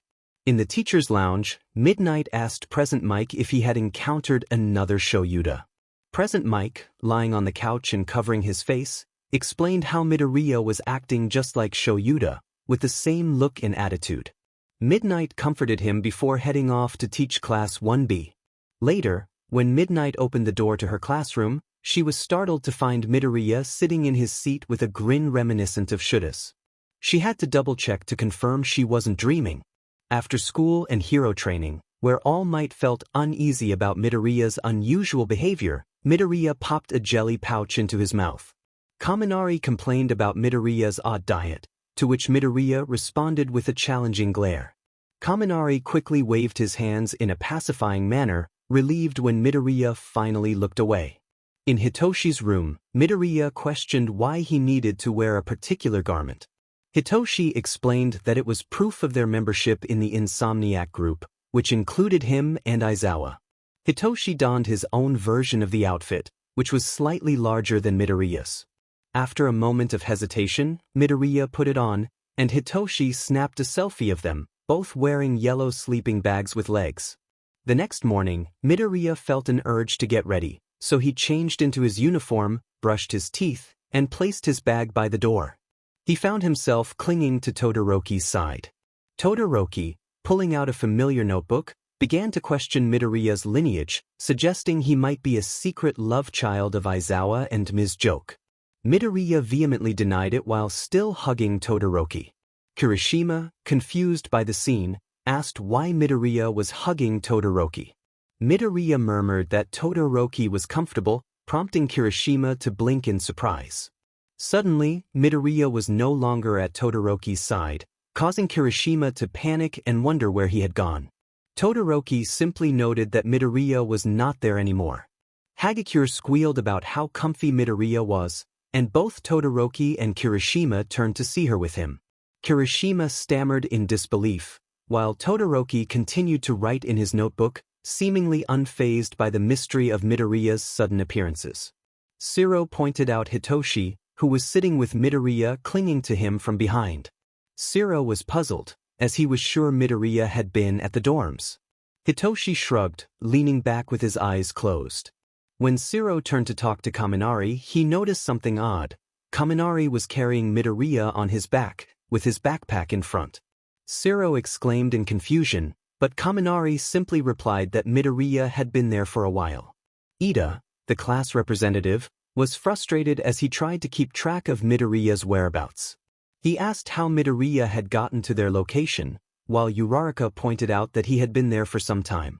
Tokoyami noted that Dark Shadow was cuddling with Midoriya, who had his arms wrapped around Dark Shadow. Sada was baking cookies when he noticed Midoriya being less energetic than usual. Suddenly, Midoriya hugged him from behind, and Sada smiled, reassured that everything was fine. Aoyama, convinced he was the sparkliest of them all, was enjoying his cheese when he noticed Hitoshi staring at him oddly. Aoyama winked, but Hitoshi muttered something and walked away. Meanwhile, Aoyama found Midoriya lying on his lap and offered him a piece of cheese, which Midoriya gratefully accepted. In the midst of all this, Ajuru felt something tugging at his tail. When he looked, he saw Midoriya hugging it tightly, adding yet another layer of mystery to the day. His arms and legs were wrapped around the soft creature, his face nestled against its fur. Ajuru shrugged and continued chatting with Hagakure, who kept glancing at the green-haired boy. Class 1A looked at Jiru strangely when she asked why Midoriya had a bunch of cats.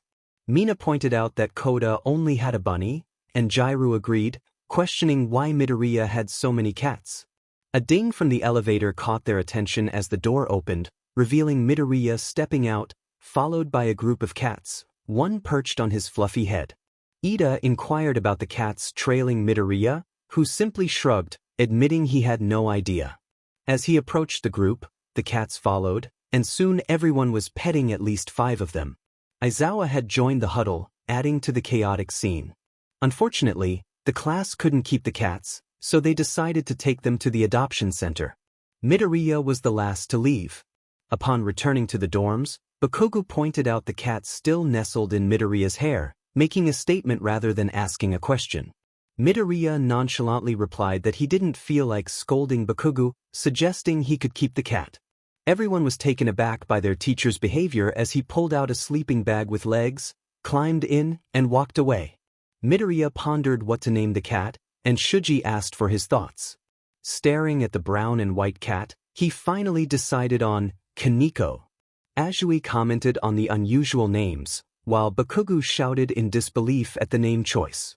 Midoriya, curious about how to care for a cat, watched 𝐀𝐮𝐭𝐡𝐨𝐫 as he wandered around, purring and nuzzling against his legs.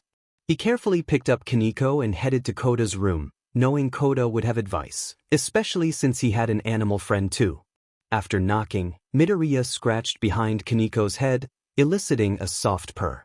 Koda opened the door and immediately understood the reason for Midoriya's visit. He smiled and brought out a box of kitty litter, some small bags of cat food and a carrier, explaining that he had prepared for any animal encounters. Midoriya nodded, holding 𝐀𝐮𝐭𝐡𝐨𝐫 in one hand while grabbing the food with the other. Koda carried the litter box, and together they set everything up in Midoriya's room. Midoriya was relieved to find that 𝐀𝐮𝐭𝐡𝐨𝐫 seemed house-trained, opting to go outside to use the sand instead. Koda petted 𝐀𝐮𝐭𝐡𝐨𝐫, remarking on his cuteness, to which Midoriya playfully replied, complimenting Koda in return. Koda blushed at the unexpected praise, and Midoriya couldn't help but smile wider, amused by the reaction. Downstairs, Mina was chatting with the Baku squad when she witnessed something unexpected. Midoriya stood next to Ajui, who was blushing. As he flirted and winked at her, Kirishima and Kaminari were taken aback, commenting on Midoriya's smoothness, while Siro's jaw dropped in disbelief. Todoroki, working on his conspiracy theory notebook, noticed Midoriya making Jiru blush and realized that this style of flirting seemed oddly familiar. A light bulb went off in his head as he scribbled down his theories, convinced that Midoriya must have learned from the pro heroes.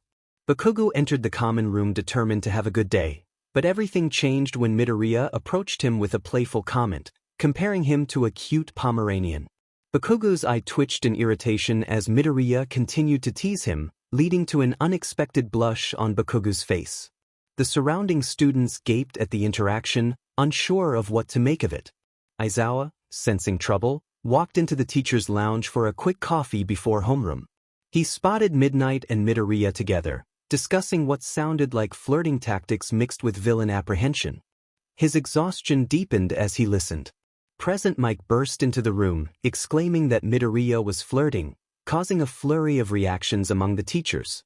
Aizawa simply told him it was his problem for the PRD before returning to his sleeping bag, leaving Present Mike in a state of disbelief. Midoriya hummed to himself as he made his way back to the dorms, blissfully unaware of the chaos he had caused. He had stayed behind for around half an hour to talk with Midnight. Despite her more unconventional side, it was enlightening to converse with her. As he entered the dorms, he winked at a few people present, making them blush. In the elevator, he pressed the button for his floor and waited, grinning at the number of people he had made flush. Class 1B's reactions were particularly amusing to watch. When the elevator doors opened, he headed to his door and passed 𝗀𝐻𝐼𝐵, who stared at him for a moment before returning to his dorm, muttering something about a mad banquet of darkness. Midoriya's grin remained as he opened his door and picked up his beloved cat, 𝗀𝐮𝐭𝐡𝐨𝐫. Today had been quite interesting, if he said so himself. He should have known something was off when he felt the urge to dive off a cliff. He wasn't suicidal, he was just bored. Yes, Midoriya Izuku, a student at one of the best hero schools in the world, was utterly bored. Leaving his dorm room, he brushed his teeth and went downstairs. 𝗀𝐻𝐼𝐵 greeted him with a nod, and Midoriya smiled and waved back. Just then, Kaminari and 𝗧𝗱𝗚 rushed up to him, excitement written all over their faces. Midoriya jumped slightly when Kaminari yelled his name. He asked what they wanted, and 𝗧𝗱𝗚 rolled his eyes, insisting they wanted to learn his flirting techniques. Midoriya tilted his head in confusion, turning red as he protested that he didn't know how to flirt, it was just his quirk. 𝗧𝗱𝗚 and Kaminari exchanged deadpan looks, clearly not convinced. Kaminari pointed out that Midoriya had the entire school blushing, which made him flush even more. Just then, Todoroki's voice rang out, announcing he had a theory. He pulled out a notebook, claiming he had evidence that Midoriya transformed into different people's love children every day due to his quirk. Midoriya took a moment to process this before responding with a confused, eh. Fortunately, Uraraka came to his rescue. He turned to her, asking where he might find some bungee cord, as he doubted Momo would make any for him. Uraraka raised an eyebrow, questioning why he needed it. Midoriya casually mentioned he might want to jump off something for fun. Kirishima entered the scene, asking why he wanted to jump off anything. Everyone who had previously been uninterested now leaned in to listen. Midoriya shrugged, explaining it was just for fun. Ida waved his hands in exasperation, insisting that Midoriya couldn't do something like that just for fun. It was dangerous. Midoriya's eyes sparkled with excitement, causing Ida to falter in his argument. Midoriya continued to push for the idea, throwing out words like awesome and amazing while his friends expressed their concern. Kaminari asked if any of them were okay, and Hitoshi chimed in, mildly impressed by Midoriya's enthusiasm. Ida firmly insisted on no jumping, to which Midoriya reluctantly agreed, prompting a collective sigh of relief from the group. However, that relief was short-lived when Midoriya walked into the kitchen and grabbed a knife. The chaos erupted as his classmates shouted for him to stop, grab the knife, and move all sharp objects away from him.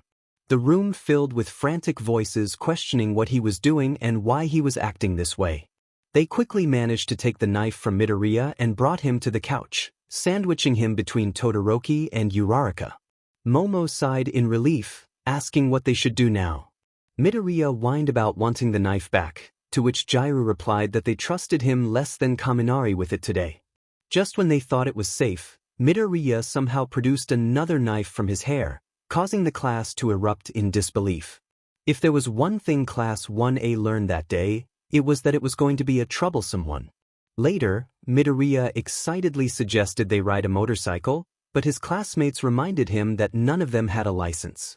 Undeterred, he proposed they get one that day. When they pointed out they didn't even have a motorcycle, he beamed and declared he would just use Todoroki's dad's credit card.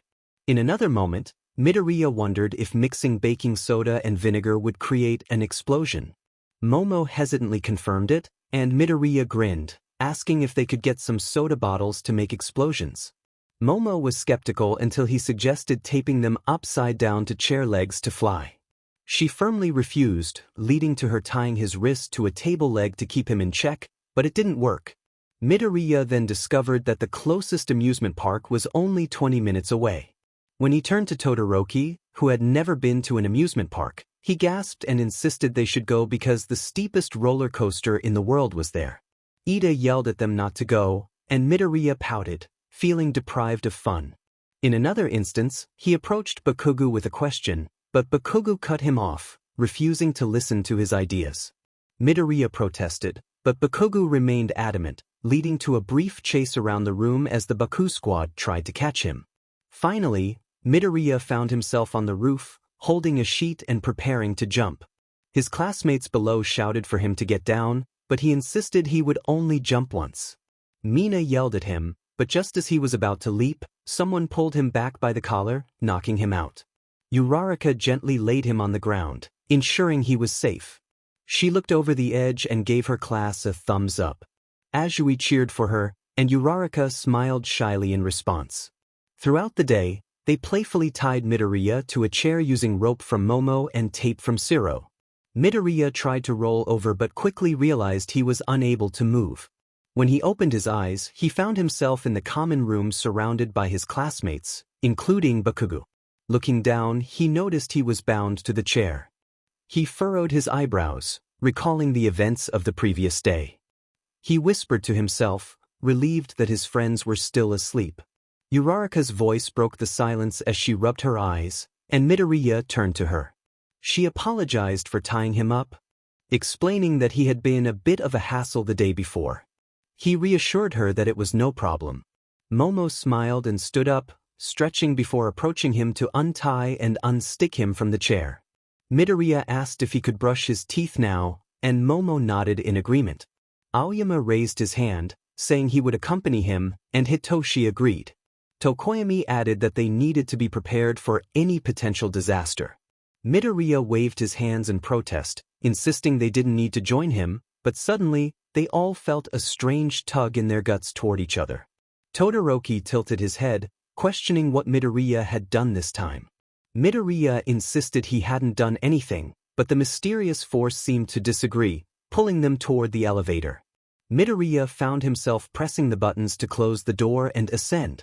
The remaining classmates watched in silence until 𝗬𝗏 commented on the unusual situation, and the others thought to themselves that it certainly was something. In the elevator, Midoriya, Tokoyami, Hitoshi, and Aoyama waited for the doors to open. Aoyama broke the silence, suggesting that the universe seemed to be against Midoriya.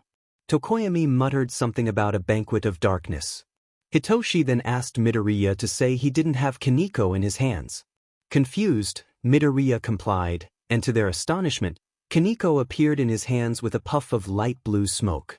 The elevator fell silent, and when the doors opened, they erupted in excitement, questioning how that had happened. Dark shadow emerged from Tokoyami, and Hitoshi was left gaping in disbelief. Midoriya exclaimed joyfully as 𝗀𝐻𝐿 meowed and rubbed its paw against him. Tokoyami speculated that saying something might cause the opposite to happen, and Aoyama agreed. Midoriya began to voice a concern, but Hitoshi quickly covered his mouth, warning him not to finish that thought.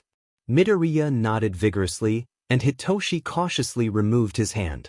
Tokoyami pointed out that the elevator doors had been open for a while, and they all nodded in agreement. After several close calls, they finally managed to brush their teeth, only to find that everyone downstairs had woken up and was heading to the bathrooms. Kaminari approached Midoriya, whispering to him. Midoriya tilted his head in curiosity.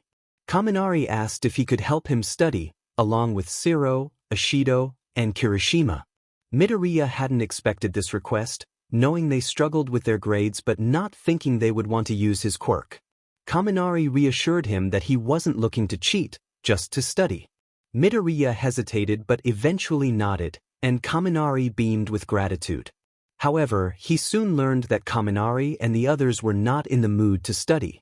Later, Mina approached Midoriya while he was reading an old book titled Redwall. She thanked him for encouraging them to study, claiming she finally understood the difference between cosine and sine. She then asked if he could get Todoroki to talk to her about comparing ships, as she didn't have a notebook. Midoriya sighed and informed her that Ishido didn't have a notebook filled with her ships, but a sparkly pink notebook suddenly appeared in her hands. Mina thanked him excitedly and dashed off to the elevator, leaving Midoriya to ponder the impact of his abilities. After receiving 9 more requests, he decided to take action. He approached the principal's office and knocked on the door. 𝐻𝐿𝐮𝐬 greeted him warmly, and Midoriya nervously handed him a note. 𝐻𝐿𝐮𝐬 read it and smiled mischievously, expressing enthusiasm for the idea. The police gathered in a wide circle. In the middle were Midoriya, 𝐻𝐿𝐮𝐬, Eraserhead, and several other pro-heroes. Midoriya nodded, preparing himself.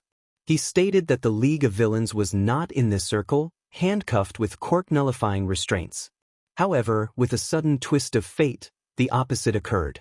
Dabi, Shigaraki, Kurohige, Toga, Mr. Compress, Spinner, and Twice appeared, all in 𝐻𝐿𝐴𝐶FFS. Confusion spread among them. Questions arose about how they ended up there, and Shigaraki's gaze landed on Midoriya with a snarl. Midoriya watched as the police took the League away, and Aizawa sighed, remarking that Midoriya truly was a problem child. Midoriya grinned, fully aware that he probably shouldn't be doing this, yet the thrill of it all was undeniable. He glanced at his phone, noticing a text from 𝐻𝐿𝐮𝐬, the principal, encouraging him to pursue his idea without fear of punishment. This was concerning. It suggested that 𝐻𝐿𝐮𝐬 was aware of his plans and was supporting them. But if 𝐻𝐿𝐮𝐬 wanted a show, Midoriya would certainly deliver, likely with Aizawa's reaction 2 days later. The next morning, Midoriya woke up and left the dorms, wearing the uniform he had found, assuming it was for school. As he walked downstairs, he approached a group of students lounging on the couches. They looked at him with curiosity. Uraraka waved, and Midoriya responded with confusion, questioning who he was and who they were. The atmosphere grew tense as Class 1A stared at Midoriya, their inspiration, who seemed to have lost his memories. It appeared that only his personal memories were gone. When asked about All Might, he tilted his head, wondering why he would forget meeting the #1 hero and why he was in the UA dorms. This sparked a lively debate among his classmates. They expressed disbelief that he could forget All Might and suggested taking him on a tour. Amidst the chatter, Shuji pointed out that Midoriya needed to stay with them since he couldn't remember anything. The class turned to him in unison, causing him to feel uneasy. Ida stepped forward to explain that Midoriya was going to UA as a student and that they would take him to their classroom to meet their teacher. Midoriya nodded eagerly, excited about the opportunity to learn at UA. Ida felt relieved by Midoriya's agreement, as he had been unsure of what to do if he had refused. Mina grabbed Midoriya by the wrist, urging him to follow her. Hitoshi rushed to retrieve Midoriya's bag, and after a few minutes of introductions and explanations about UA, he returned with it. Midoriya put it on, ready to go. Hagakure raised her hands in excitement, and Midoriya confirmed he was ready. As they made their way to school, Azui noted how well Midoriya was handling the situation, while Tokoyami pointed out that his lack of memories might be why he was so accepting. The group moved forward, with Mina leading the way, followed by Bakugo and the rest of the class. Surprisingly, the plan unfolded smoothly. Midoriya looked around the classroom as his friends explained the seating chart, their words overwhelming him. Just as they were getting into details, Aizawa entered the room, instructing everyone to take their seats. Midoriya recognized Aizawa from his scarf and exclaimed his name, catching the teacher off guard. Aizawa, slightly annoyed, asked the class to clarify the situation. After hearing the entire story, Aizawa sighed, realizing this would take up a lot of his precious sleeping time. He directed Midoriya to sit in the third seat by the window, and Midoriya happily complied. As the class erupted in excitement over Midoriya's placement, Aizawa used his quirk to regain control, urging everyone to settle down. Midoriya observed the chaos and asked if this was normal, to which Aizawa sighed, acknowledging that this was as normal as it could get. After a long day of school, where Midoriya excitedly approached All Might for an autograph, Class 1A returned to the dorms. Midoriya skipped along, clutching his notebook, thrilled about his encounter with the hero. He remarked on All Might's transformation quirk, not realizing the implications of his words. Bakugo, annoyed, struck Midoriya on the head for calling All Might puny, prompting Midoriya to question Bakugo about it. Bakugo's frustration grew as he wondered who had taught Midoriya such things, while the rest of the class burst into laughter at the unfolding scene. Bakugo's hands ignited with explosions as he pursued his classmates, shouting at them with his usual intensity. Midoriya observed the scene and pointed at the group while turning to the rest of Class 1A, questioning if this was typical behavior. The remaining students exchanged glances, unsure how to respond. Midoriya lay in bed with a smile, reflecting on how well the day had gone. As he considered his plans for the next day, his smile transformed into a grin, anticipating the fun that awaited him. Meanwhile, 𝐀𝐮𝐬𝐴 sipped his tea, recalling the amusing moments from the day, including the lunch incident that had left him chuckling. Midoriya's ideas were undeniably intriguing. The next morning, Midoriya woke up with a grin, swinging his legs off the bed and rubbing his eyes. However, his smile faded as he realized he had no plans for the day. This posed a dilemma, but he quickly brainstormed a solution: Pig Latin. He recalled reading about it and remembered the basic rules. All he needed to do was take the first consonant, move it to the end of the word, and add I. He had even read a book about a Viking in training whose pig spoke Pig Latin. After getting dressed and ready, Midoriya headed downstairs. The elevator dinged, and as the doors opened, he cheerfully greeted everyone with a playful twist on "Good morning." His classmates looked at him in confusion. J.Ro pointed out the obvious, prompting Midoriya to repeat himself. Todoroki asked for clarification, but many shrugged in response. Kaminari urged Midoriya to say "Good morning" properly, and Midoriya complied, still using his playful language. Tokoyami suggested that Midoriya might be speaking another language, leading Momo to pull out her phone to investigate. After some back and forth, Momo concluded that Midoriya was indeed speaking Pig Latin, which sparked a flurry of questions and exclamations from the class. Momo explained the concept of Pig Latin, which was met with disbelief and curiosity from his classmates. Uraraka questioned how they could communicate in this playful language, prompting Ida to turn to Aoyama for assistance. Aoyama, with flair, confirmed his language skills, leaving everyone puzzled by his dramatic entrance. Midoriya, eager to help, wrote a message indicating he couldn't write in Pig Latin. The class groaned collectively, and Aoyama attempted to lighten the mood with a snack, while Todoroki and Hitoshi eyed him suspiciously. As they prepared to face Aizawa, the class was uncertain about how to explain Midoriya's unusual communication method.